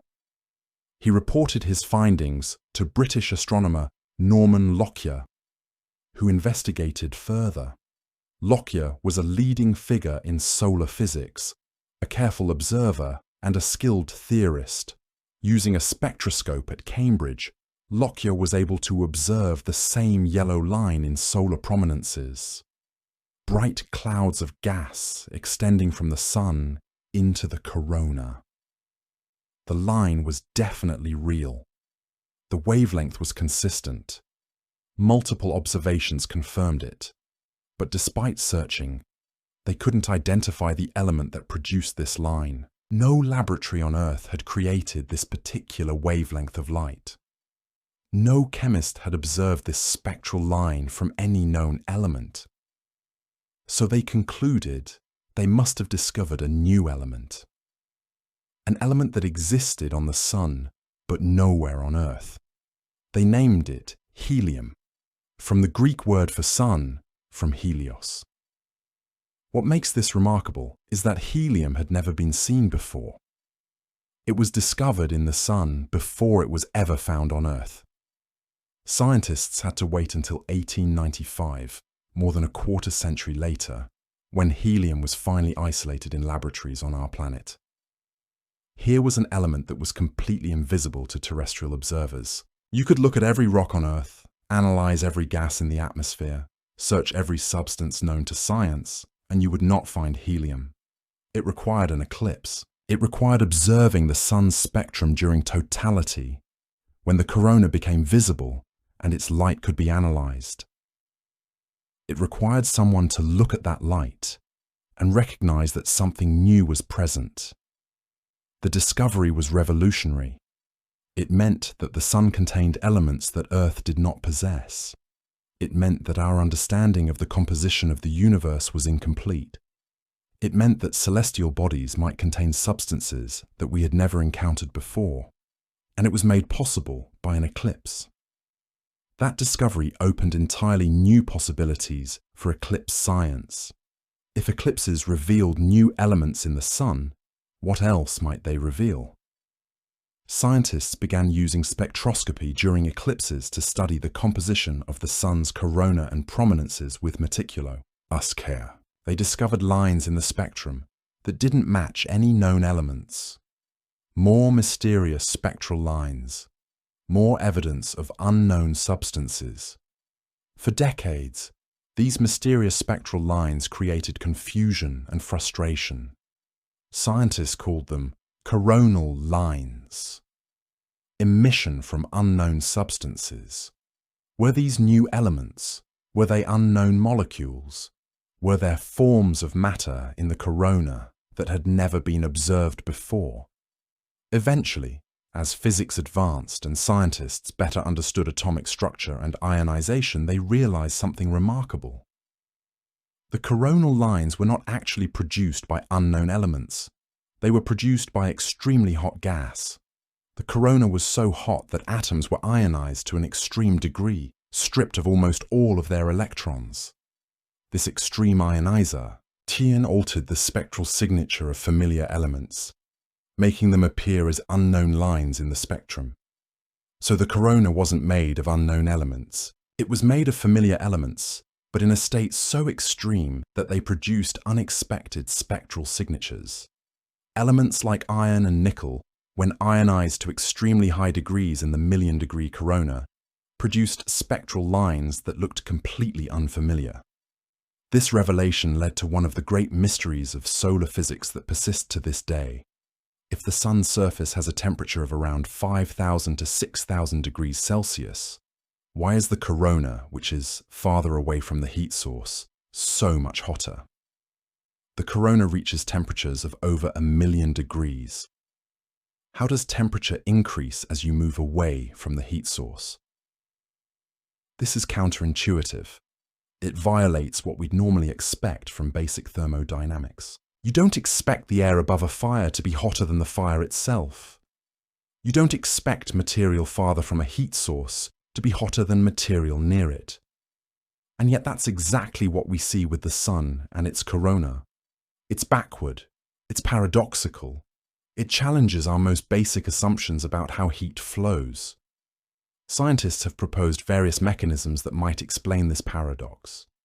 Magnetic reconnection, where the sun's magnetic field lines snap and release enormous amounts of energy that heat the corona, heating from acoustic waves propagating outward from the sun's interior, waves that are absorbed in the corona and converted to heat. Nanoflares, tiny explosions happening throughout the corona as magnetic energy is released in small pockets. Each mechanism has some observational support. Each mechanism fits some aspects of the data, but the full explanation remains elusive.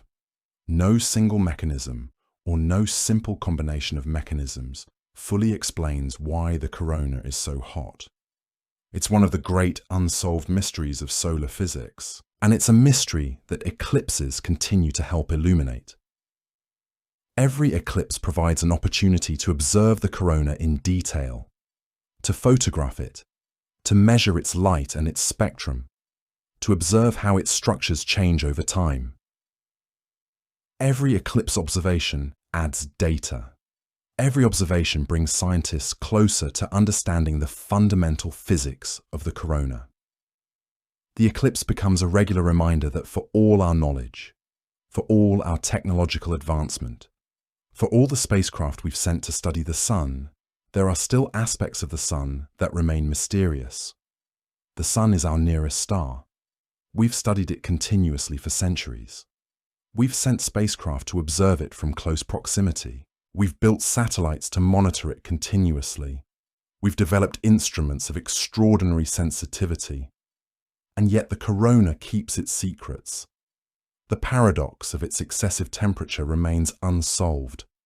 An eclipse doesn't reveal those secrets immediately, but it does create a moment when we can look directly at what we don't understand, when we can photograph it in high resolution, when we can measure it and analyze it. The eclipse creates an opportunity for discovery. The corona, as seen during an eclipse, becomes a window into physics that we haven't yet fully grasped. And that window is open only during totality. For just a few minutes, the invisible becomes visible. The unknown becomes observable. Scientists prepare for decades for those few minutes. They build instruments, travel to remote locations, position their equipment, and wait for the moon to cross in front of the sun. And when that moment comes, they observe with the intensity of people who know they will not get another chance for years. That window will not open again until the next eclipse. That is the privilege and the curse of eclipse science. It demands patience. It demands preparation. It demands that we be ready when nature offers the opportunity. And that opportunity comes only assignedly at specific locations for a few minutes at a time. Beyond proving Einstein and studying the sun, eclipses have shaped the course of human history in ways that are both dramatic and subtle. We've already discussed the eclipse of 585 BCE that supposedly ended a war, but there are other instances where eclipses had major historical consequences, moments when the sky darkening created cracks in political order that could be exploited or sealed depending on how events unfolded. In ancient China, an eclipse could signal the loss of the mandate of heaven. This wasn't just symbolic or religious. It had real implications for governance and succession. An eclipse was a message from heaven about the emperor's fitness to rule. If an emperor presided over an eclipse that caused widespread fear or confusion, if he failed to predict it or manage it properly, his authority could be fatally weakened. The legitimacy of imperial rule depended partly on maintaining cosmic harmony. An emperor who could not maintain harmony between heaven and earth was not fit to rule. An eclipse demonstrated that harmony had been disrupted. The dynasty that fell was replaced. That might be coincidence, or it might be consequence. Dynasties fell partly because of eclipse politics. Not directly, not because an eclipse magically toppled a government, but because an eclipse provided a moment when the normal rules of authority and obligation could be questioned, when the public could wonder whether their leader still had divine favor, when the learned classes could debate whether the mandate of heaven had been withdrawn. These moments of wonder could accumulate into genuine political change. An emperor who failed to maintain cosmic harmony lost legitimacy. That loss of legitimacy could spread. It could encourage rebellion. It could inspire rivals to challenge his rule. A dynasty that had lost the mandate of heaven was vulnerable. In the Islamic world, eclipses were studied scientifically, but also watched politically. Rulers commissioned precise eclipse observations and predictions. They kept detailed records going back centuries. They understood that controlling the narrative around an eclipse was a way of maintaining control over the population. If you could predict an eclipse, you proved your access to knowledge and power. You proved that the heavens were knowable, that reason and mathematics could penetrate the mysteries of the cosmos. If you could explain an eclipse in religious terms, you reinforced your authority to interpret religion itself. An eclipse wasn't chaos. It wasn't random. It was part of an orderly cosmos, a cosmos that God had created according to mathematical principles. Those principles could be understood. Those principles could be calculated. Those calculations belonged to the ruler and his scholars. The common people couldn't do these calculations. They depended on their rulers to explain what the eclipse meant. The eclipse became a tool of statecraft, a demonstration of knowledge and authority. In medieval Europe, eclipses were often interpreted as signs of impending disaster, famine, war, plague, death of kings. Religious authorities warned that eclipses were messages from God, warnings about sin and moral decay. These interpretations could create anxiety that affected the political landscape. People became nervous. Rumors spread. Sometimes those rumors led to action, to riots or rebellions or political reorganization. A ruler who was associated with bad events, including an eclipse, could lose legitimacy. A rival who could convince people that he was favored by God even in the face of an eclipse could gain legitimacy. The eclipse didn't cause these things directly, but it provided a moment of fear, a crack in the normal order where political change became more possible. When people were frightened and anxious, when they wondered whether divine favor had shifted, existing power structures became unstable. During the age of exploration, eclipses took on yet another role. Explorers used eclipse predictions and observations to determine their location at sea. Longitude was one of the most difficult problems in navigation. You could determine your latitude by observing the stars, by measuring the angle of the sun above the horizon. But longitude, your position from east to west, was much harder to determine. The best method available before accurate chronometers were invented was eclipse timing. If you knew when an eclipse would be visible from your location and you observed it happening, you could use that information to calculate your longitude. You could compare the time of the eclipse at your location to the time it had been observed in Europe. The difference in time, combined with knowledge of how fast the Earth rotates, could tell you how far east or west you were. This navigational function made eclipses essential to the age of exploration. Explorers could navigate more accurately. They could find their way to distant lands and return home. Empires could maintain control over distant colonies because they could map them accurately using eclipse data. Accurate maps meant that ships could follow consistent routes. Consistent routes meant reliable trade and military projection of power. The eclipse became a tool of imperial expansion, not directly, but through the navigation and mapping that eclipse observations enabled. An eclipse in a distant part of the world could be used to connect that place to the network of European knowledge and control. In more recent history, eclipse observations have continued to shape scientific progress in ways that are both practical and profound. The 1919 eclipse confirmed Einstein. Other eclipses allowed scientists to study the corona more carefully and deepen their understanding of solar physics. The 2024 eclipse, which passed across North America in April, became an opportunity for massive coordinated scientific observation on an unprecedented scale. Teams deployed high-altitude aircraft equipped with specialized instruments. Volunteers along the path of Totality launched weather balloons equipped with cameras to photograph the corona from the upper atmosphere. Radio operators sent signals through the atmosphere in various directions and measured how those signals were affected by the sudden darkness and temperature change caused by the eclipse. Researchers positioned themselves at strategic locations to measure how animal behavior changed. Some studied how birds reacted to the sudden darkness. Others measured temperature changes and wind patterns. Over 40,000 images of the corona were collected from the ground and from aircraft. That data will fuel scientific research for years to come. Scientists will analyze those images, looking for new clues about the corona's structure and dynamics. They will compare them to images from previous eclipses to see how the corona changes over time.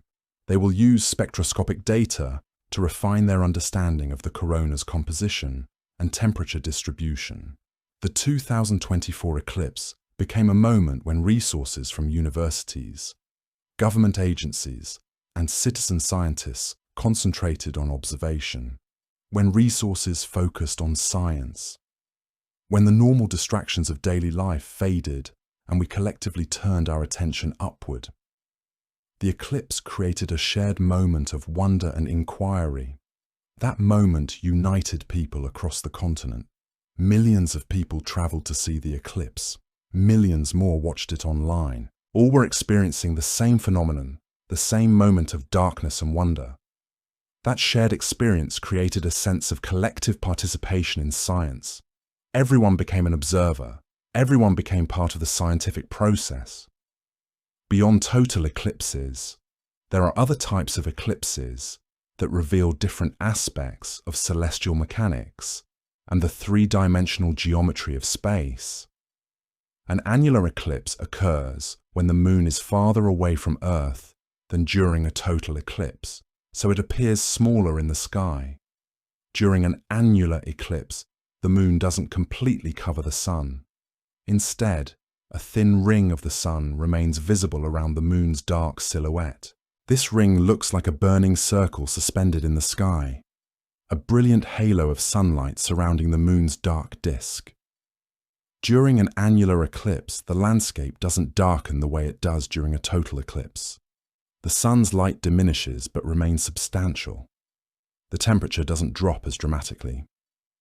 Animals don't react as strongly. The shadow of the moon doesn't race across the landscape at supersonic speeds the way it does during totality. An annular eclipse is a different phenomenon than a total eclipse. It doesn't allow you to see the corona. The sun's bright surface remains visible, even if most of it is blocked. But an annular eclipse reveals something else. It shows the precise geometry of the Earth, moon, and sun. It demonstrates how distance affects apparent size. It reveals something fundamental about the three-dimensional arrangement of objects in space. If you understand why the moon appears small enough to leave a ring of sun visible, you understand something about perspective and distance, and how our perception of size depends on where we are located. A hybrid eclipse is even rarer and more remarkable than either a pure total eclipse or a pure annular eclipse. It occurs when the moon is positioned at just the right distance from Earth. Along the eclipse path, at some points, the moon appears large enough to completely cover the sun, creating totality. At other points along the same eclipse path, perhaps just hundreds of miles away, the moon appears slightly too small, and an annular eclipse occurs instead. The same eclipse can be total at some locations and annular at others. This reveals the profound complexity of celestial geometry. The Earth is curved. Its surface is not flat. The moon's distance from Earth varies along the eclipse path because of Earth's curvature. The moon's angular size in the sky changes depending on the observer's distance from the moon. The sun's apparent size is constant to observers on Earth, but the moon's apparent size changes. A hybrid eclipse makes all of this visible in a single event. Observers in one place see a total eclipse. Observers a few hundred miles away, still in the path of the moon's shadow, see an annular eclipse. The transition from one type of eclipse to the other happens abruptly along a line on the ground. Cross that line and you move from totality to the ring of fire. The boundary between the two is sharp, immediate, noticeable. This is geometry made visible, mathematics made manifest. Lunar eclipses are fundamentally different from solar eclipses and reveal different aspects of the celestial system. During a lunar eclipse, the Earth is positioned between the sun and moon. The Earth's shadow falls on the moon. The moon passes through Earth's shadow. Unlike solar eclipses, which are visible only from a narrow path on Earth's surface, a path that is at most a few hundred miles wide, lunar eclipses are visible from anywhere on the night side of the planet. They affect the entire face of Earth that's turned away from the sun. If you're on the side of Earth that faces the moon and the eclipse happens at night, you can see it. A lunar eclipse can be visible from a huge portion of the planet simultaneously. Millions of people can witness the same lunar eclipse at the same time, if they're awake and the weather cooperates. This makes lunar eclipses more accessible than solar eclipses in a fundamental way. During a lunar eclipse, the moon often turns red, a phenomenon called the blood moon. This happens because Earth's atmosphere bends sunlight into the shadow, sunlight that would otherwise miss the moon because it's in Earth's shadow gets bent around Earth by the atmosphere. This bent light still reaches the moon and illuminates it, but the light has been filtered through Earth's atmosphere. Red wavelengths of light are scattered less by the atmosphere than blue wavelengths. So the light that reaches the moon is reddish. All the sunrises and sunsets happening on Earth at that moment project their light onto the moon, giving it a reddish hue. The exact shade of red depends on how much dust is in the atmosphere. After a major volcanic eruption, the atmosphere contains more dust and ash. This dust scatters more light. The light reaching the moon becomes even more reddish and also dimmer.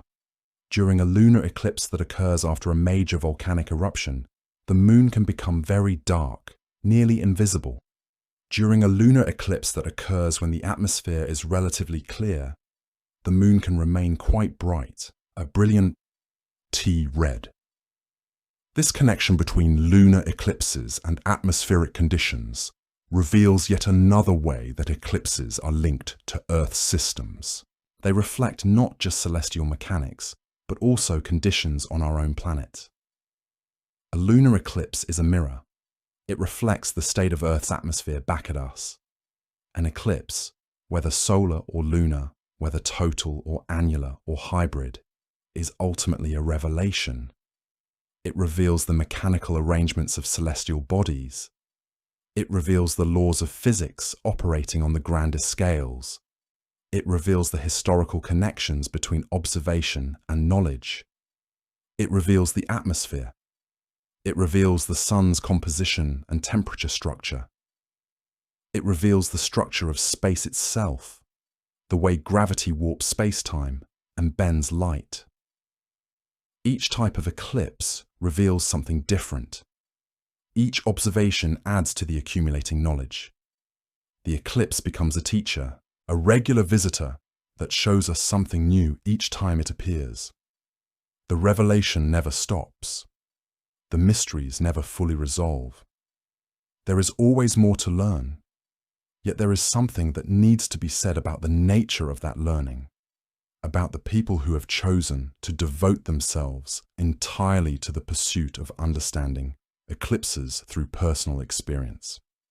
Because if eclipses are teachers, then eclipse chasers are the most dedicated students. They are people who have recognized something fundamental about the human relationship to these events, something that cannot be fully conveyed through photographs or data or second-hand descriptions. They understand something that scientists have long known, but that the general public often overlooks. Witnessing an event directly changes you in ways that reading about it cannot. Being present at a moment in time creates a connection that information alone cannot forge. When you stand in the path of totality, when you feel the temperature drop and see the darkness arrive in the middle of the day, when you watch the corona appear in the sky above you, something shifts in your understanding of the cosmos. It becomes less abstract. It becomes more real. An eclipse has to be experienced in person. Totality has to be witnessed directly. The darkness cannot be simulated. The temperature drop cannot be fully anticipated. The shadow racing across the landscape cannot be adequately described by anyone who has not felt it. And so there are people, thousands of them worldwide, who have organized their lives around the pursuit of total solar eclipses. Some have witnessed 10 or 15.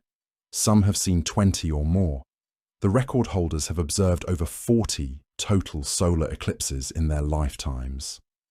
Some people have driven across continents chasing eclipses they never actually saw because clouds intervened, and they counted it not as failure, but as part of the journey. Some have taken out loans to finance eclipse expeditions. Some have delayed retirement specifically to pursue eclipses while they were still healthy enough to travel. These are not necessarily wealthy individuals traveling on a whim. Many of them have modest incomes, ordinary jobs, ordinary lives interrupted by their extraordinary obsession. They save money for years between eclipses. They take unpaid leave from work. They travel to remote locations on short notice, when weather patterns make a difference between seeing the eclipse from one location or another. They arrive at potential observation sites days in advance, only to have clouds force them to drive hundreds of miles in hours to find clear skies. They endure physical discomfort, exhaustion, and disappointment. They have experienced the heartbreak of being clouded out after months of planning, and yet they return, planning the next eclipse, saving money again, preparing again. They celebrate when the moment comes, with an intensity that seems almost disproportionate to observers who have not experienced totality, but they know something that casual eclipse watchers do not fully grasp. There is a difference between seeing an eclipse and experiencing one. There is a difference between viewing it as a spectacle and surrendering to it as an event. The choice to be in the path of totality, when you could have remained safe and comfortable elsewhere, changes something inside you. It means you have decided that this moment matters enough to disrupt your life. It means you have chosen connection over convenience. Eclipse chasers often speak about the experience in almost spiritual terms. They describe it as transformative, as putting their lives into perspective, as a moment of profound clarity or peace. Some describe it as religious, though not in a doctrinal sense, more like a direct encounter with something vast and indifferent and beautiful. The shared experience of totality creates community among eclipse chasers. They gather at the same observation sites across different eclipse events. They become friends, exchanging information about future eclipses, comparing experiences, planning expeditions together. Some eclipse chasers report feeling moved to tears when they experience totality. Some feel a sense of overwhelming awe. Some feel a temporary sense of peace, as if the darkness and strangeness of the eclipse moment clears away the noise of daily life and leaves only what matters. Online forums and social media groups have created virtual communities of eclipse enthusiasts who discuss paths of totality years in advance, coordinate logistics, and provide emotional support during the inevitable clouds that sometimes block crucial viewing moments. Websites track eclipse predictions. Algorithms calculate the probability of clear skies at different locations. Chasers analyze decades of weather data to understand which regions are most likely to have clear skies during the upcoming eclipse. Some research their target locations obsessively, talking to local residents about typical weather patterns, studying climate data, looking for any advantage. The disappointment of a clouded eclipse can be profound. After months of planning, after traveling thousands of miles, after positioning yourself in what calculations suggest should be the optimal location, the sky can simply cloud over at the crucial moment. The eclipse happens, but you experience it through clouds, through diffused light, through a sense of being denied the full experience by circumstances beyond your control. Eclipse chasers have developed coping mechanisms for this. Some travel to multiple locations to maximize the probability of clear skies. Some follow the weather, abandoning predetermined locations in favor of wherever satellite imagery suggests clouds will be thinnest. This flexibility requires resources and stamina. It requires a mindset that treats the pursuit of clear skies as essential. It requires a willingness to drive through the night if necessary, to change plans at the last minute, to adapt constantly. To an outside observer, it might seem excessive, even obsessive. But to someone who has experienced totality, even once, who has felt the darkness and the temperature drop and seen the corona with their own eyes, the pursuit becomes not just understandable, but necessary. Because nothing else quite captures what a total solar eclipse offers. A lunar eclipse is beautiful and accessible and measurable, but it does not offer the same completeness, the same sense of being inside something momentous. A partial solar eclipse is, well, partial. You see the moon taking a bite out of the sun. You observe the changing light, but you do not experience the fundamental shift in perception that occurs when the bright disk of the sun is completely blocked. The light becomes strange. The shadows become strange. The behavior of every living thing around you changes. The entire world shifts into a different mode. That shift cannot be experienced in partial form. It requires totality. And once you have experienced it, the urge to experience it again becomes almost irresistible. The path of totality becomes a lifeline. The call to be there, to stand in that shadow, to witness that darkness, becomes something that eclipse chasers find they cannot refuse. The rarity of experiencing totality from any given location means that most eclipse chasers must travel. Some retire early specifically to pursue eclipse chasing. Others coordinate vacations around eclipse dates. Some have developed a rhythm where they travel to one eclipse every 2 or 3 years, planning their lives around these moments of darkness. Teachers schedule lesson plans around eclipses. Retirees spend their fixed incomes on eclipse expeditions. Families save for years to take their children to see a total solar eclipse, knowing that the experience will be something their kids never forget. The economics of eclipse tourism has become significant. Airlines offer special eclipse packages. Hotels raise prices dramatically in cities along the path of totality. Rental car companies see massive demand.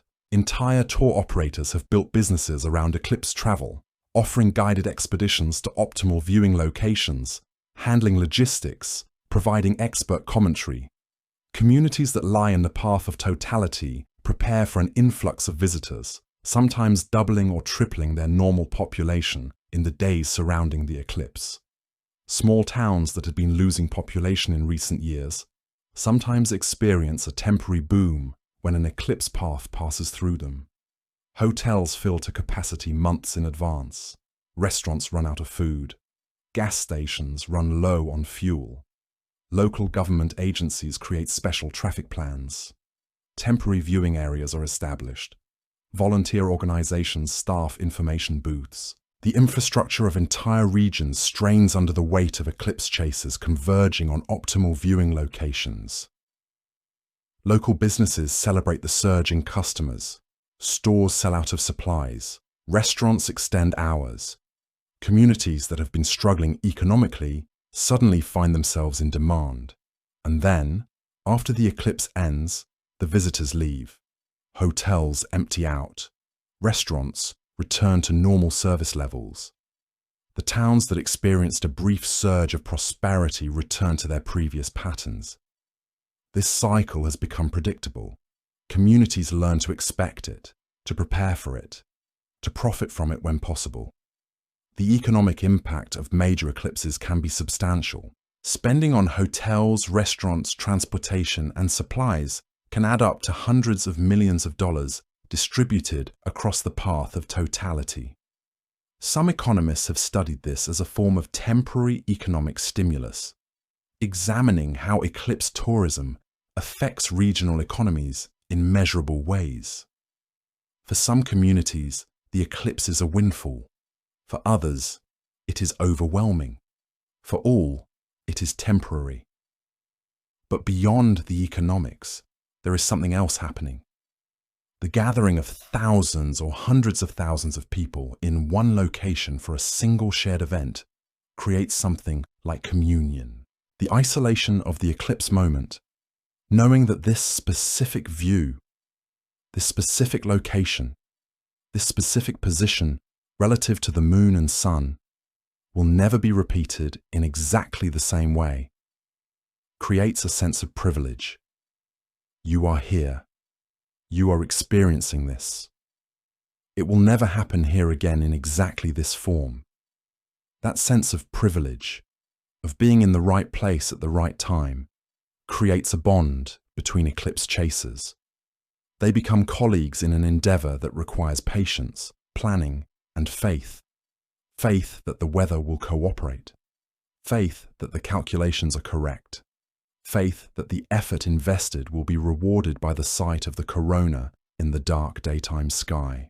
And when the faith is rewarded, when clear skies appear and totality arrives, the experience justifies everything.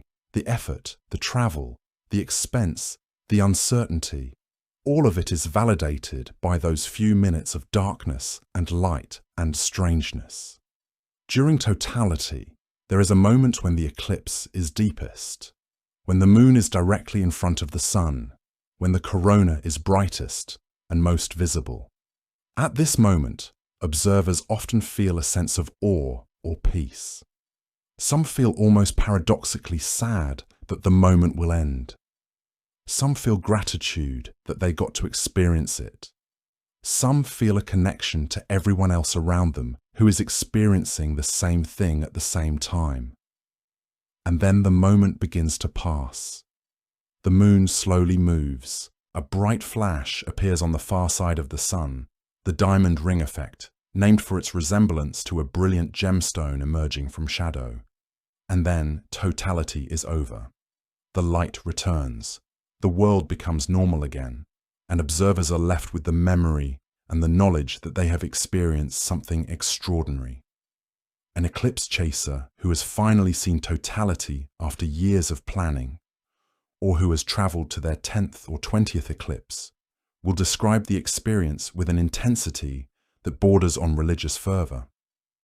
They have seen something that most people on Earth will never witness. They have stood in the moon's shadow. They have felt the Earth respond to the moon's presence. They have seen what Einstein came to see. They have stood at the edge of understanding and looked directly at the mystery of the sun. And they will spend the rest of their lives remembering those minutes and planning the next time they can stand in totality again. The fascination with eclipses extends beyond simple observation into more esoteric and unusual phenomena. There are eclipse effects that science does not yet fully explain, measurements that vary from prediction in subtle but measurable ways, and rare alignments that occur so infrequently that their occurrence seems almost miraculous. During the 2024 eclipse, researchers noted subtle shifts in how electromagnetic waves propagated through the atmosphere. Radio signals that normally traveled in one pattern suddenly traveled differently as totality arrived. Scientists had predicted this would happen, but the magnitude of the change was surprising. Ham radio operators, amateur astronomers who use shortwave frequencies to communicate, noticed that their normal propagation patterns changed dramatically. Signals that should have traveled thousands of miles suddenly couldn't. Signals from unexpected directions suddenly became audible. The sky, suddenly darkened by the moon, seemed to change the rules by which radio waves traveled. The sun's corona, suddenly visible and no longer obscured by the bright photosphere, appeared to affect the ionosphere in ways that are not completely understood. The ionosphere is the layer of Earth's atmosphere that is ionized by solar radiation, the layer that allows radio waves to bounce around the planet. When the sun is blocked and the sun's radiation suddenly stops reaching the ionosphere, the layer changes. Electrons that were being stripped from atoms by solar radiation suddenly are no longer stripped. Chemical processes that require solar energy suddenly stop.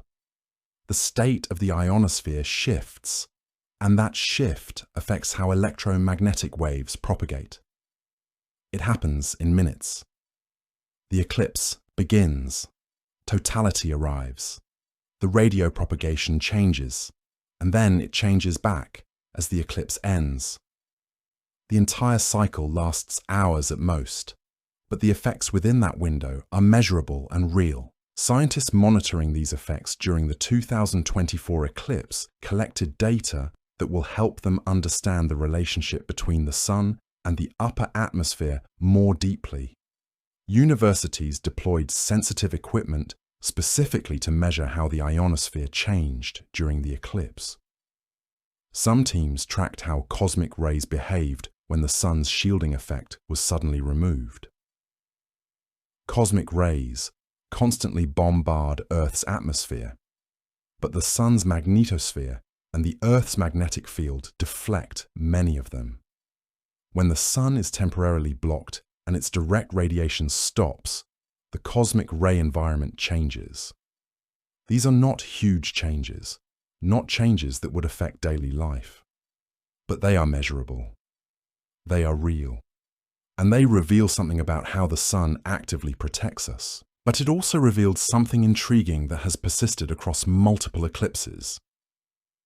The changes are not perfectly consistent from one eclipse to another. They vary depending on the sun's activity level, the time of day, the geographic location, and probably many other factors that science has not yet mapped. Each eclipse therefore becomes an experiment with slightly different results.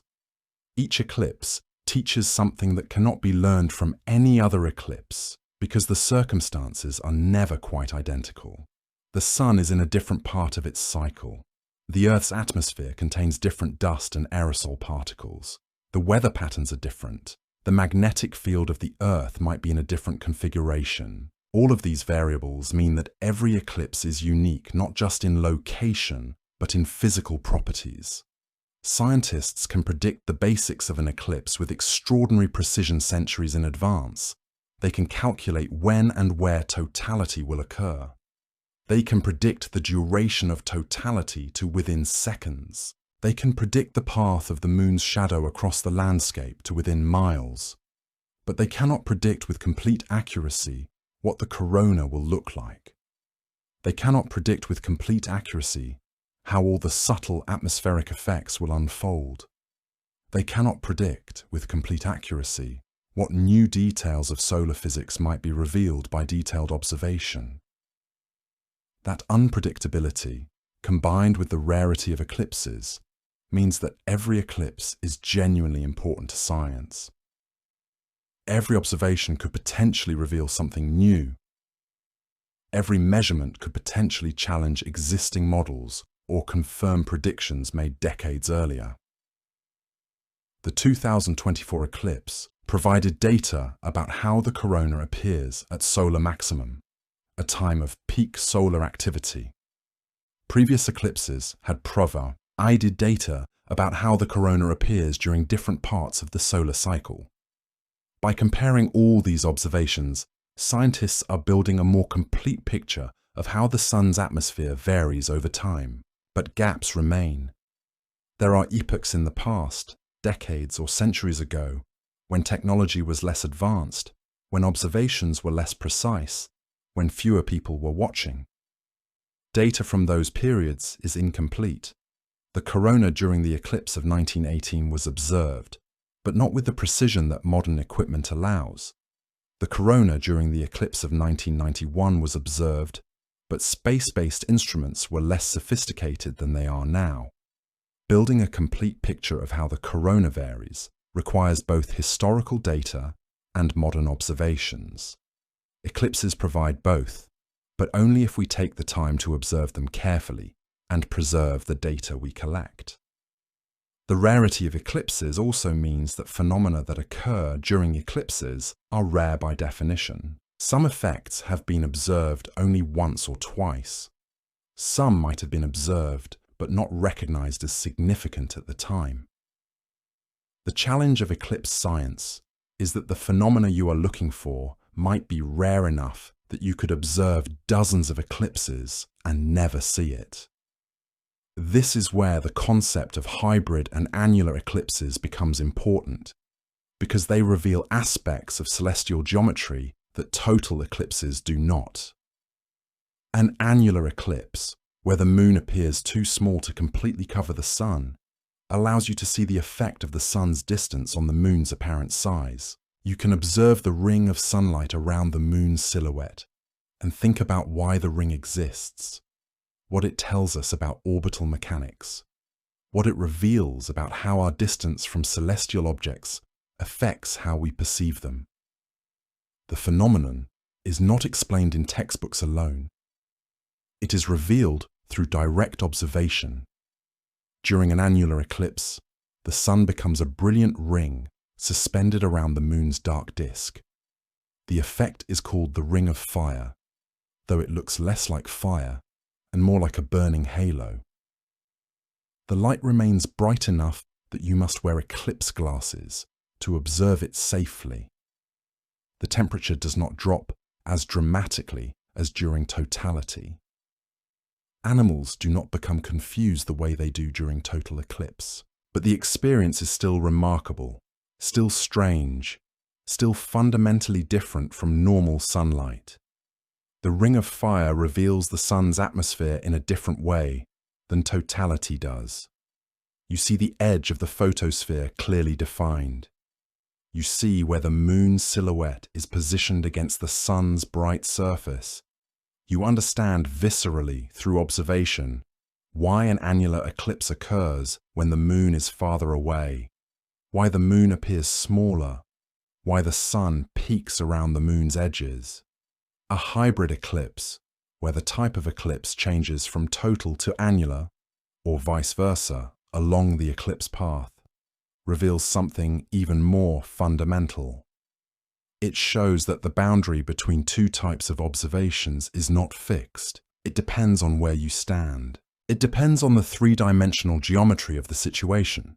It depends on subtleties of position and distance that might seem abstract until you stand in the hybrid eclipse zone and realize that observers just miles away from you are experiencing a fundamentally different phenomenon. Being in the zone where a hybrid eclipse transitions from total to annular is to be at a line on the ground where the type of eclipse changes. You stand at that line. Observers to the north experience totality. Observers to the south experience the ring of fire. The boundary between them is sharp and immediate. This is not a gradual transition. It is a distinct change. You cross the line and the eclipse becomes something different. These rare eclipses, these unusual alignments, teach lessons about the cosmos that would be difficult or impossible to convey through any other means. They make abstract concepts concrete. They reveal how much of what we perceive depends on our viewpoint, our location, our relationship to other objects in space. They demonstrate that the universe is not one size fits all. The same eclipse looks different from different locations. The experience is shaped by where you stand. An eclipse, any eclipse, is therefore not just a celestial event.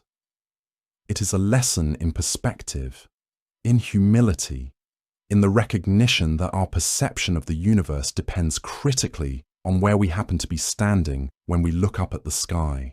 The extraordinary fact is that total solar eclipses will not always be possible from Earth. The moon is slowly, gradually, inexorably moving away from us. Over millions of years, the distance grows. As it grows, the moon's apparent size in our sky decreases.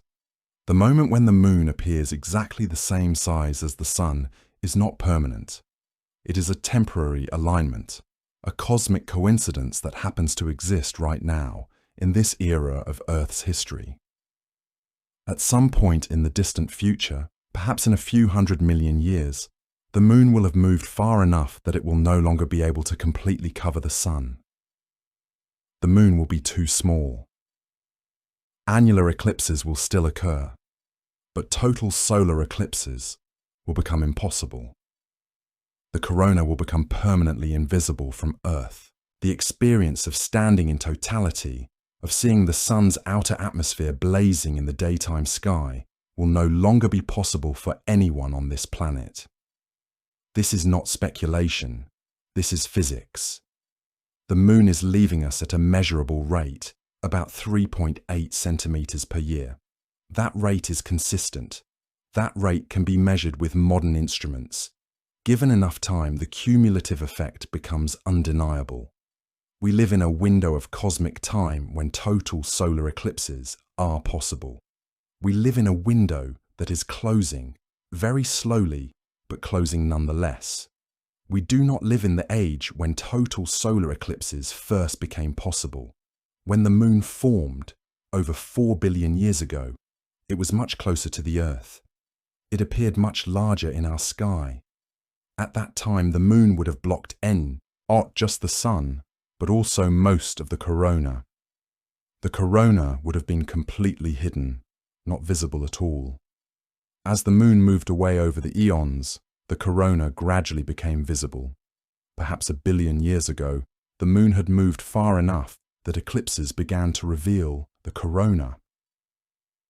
Perhaps 500 million years ago, the corona first became routinely visible during eclipses.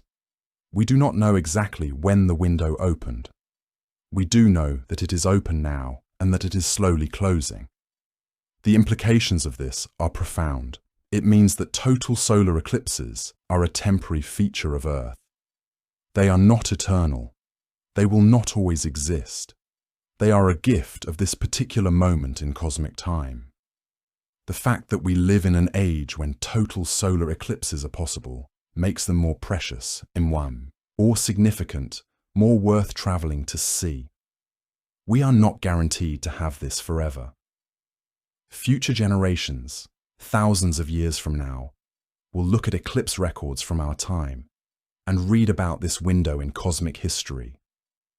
They will marvel that total solar eclipses were possible. They will wish they could witness what we have witnessed. They will have to satisfy themselves with annular eclipses, which are different, which do not reveal the corona in the same way, which do not offer the same profound experience of standing in darkness at noon. This temporal quality of eclipses, this recognition that they are temporary and fleeting, not just on human timescales but on cosmic timescales, adds a layer of meaning to the pursuit of eclipse observation. When eclipse chasers travel to see eclipses, when they sacrifice resources and time and comfort, they are not just observing a celestial event. They are participating in something that will not always be possible. They are using the window while it remains open. They are witnessing something that is in the process of disappearing. In millions of years, when the moon has moved far enough that total solar eclipses are no longer possible, it will be as if a door has closed. The experience of standing in the moon's shadow, of seeing the sun's corona blazing in the sky, will be something that was possible once, for a brief moment in cosmic history, but is no longer. The opportunity to stand in that shadow will be gone forever. That temporal limitation is what gives eclipses their power. That limitation is what makes them worth pursuing. That limitation is what makes them mysterious and significant and worthy of the kind of devotion that eclipse chasers exhibit. The moon is leaving us, and the door is slowly closing. Every eclipse that remains is a chance to step through that door one more time before it closes forever. The simple fact that we are alive in an age when that is still possible is worth recognizing. It is worth celebrating. It is worth traveling to see with our own eyes, even if it requires sacrifice, even if it requires faith that the weather will cooperate and the calculations are correct and the moment of darkness will arrive as promised. Because it will arrive, The physics guarantees it. The mathematics predicts it. The eclipse will come, and when it does, for those few minutes, the moon will block the sun, and the daylight will turn to darkness, and the corona will be visible, and the world will be strange and full of wonder. And that will be the same phenomenon that has occurred countless times in Earth's past, and will occur countless times in Earth's future, until the day when it finally becomes impossible. Until that door closes, and this window in cosmic time comes to an end.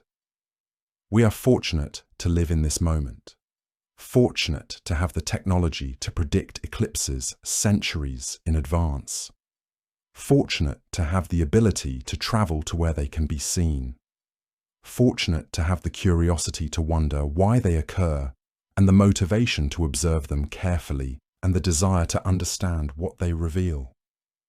Fortunate to be alive right now, in this age when the moon and sun still appear. It would be exactly the same size in our sky, and total solar eclipses are still possible, and the mysteries of the sun are still revealed through the temporary darkness of the moon's shadow. That fortune, that opportunity, that window in cosmic time is what makes eclipses matter. That is what brings eclipse chasers from around the world to stand together in the path of totality. That is what drives scientists to collect thousands of images and measurements and observations.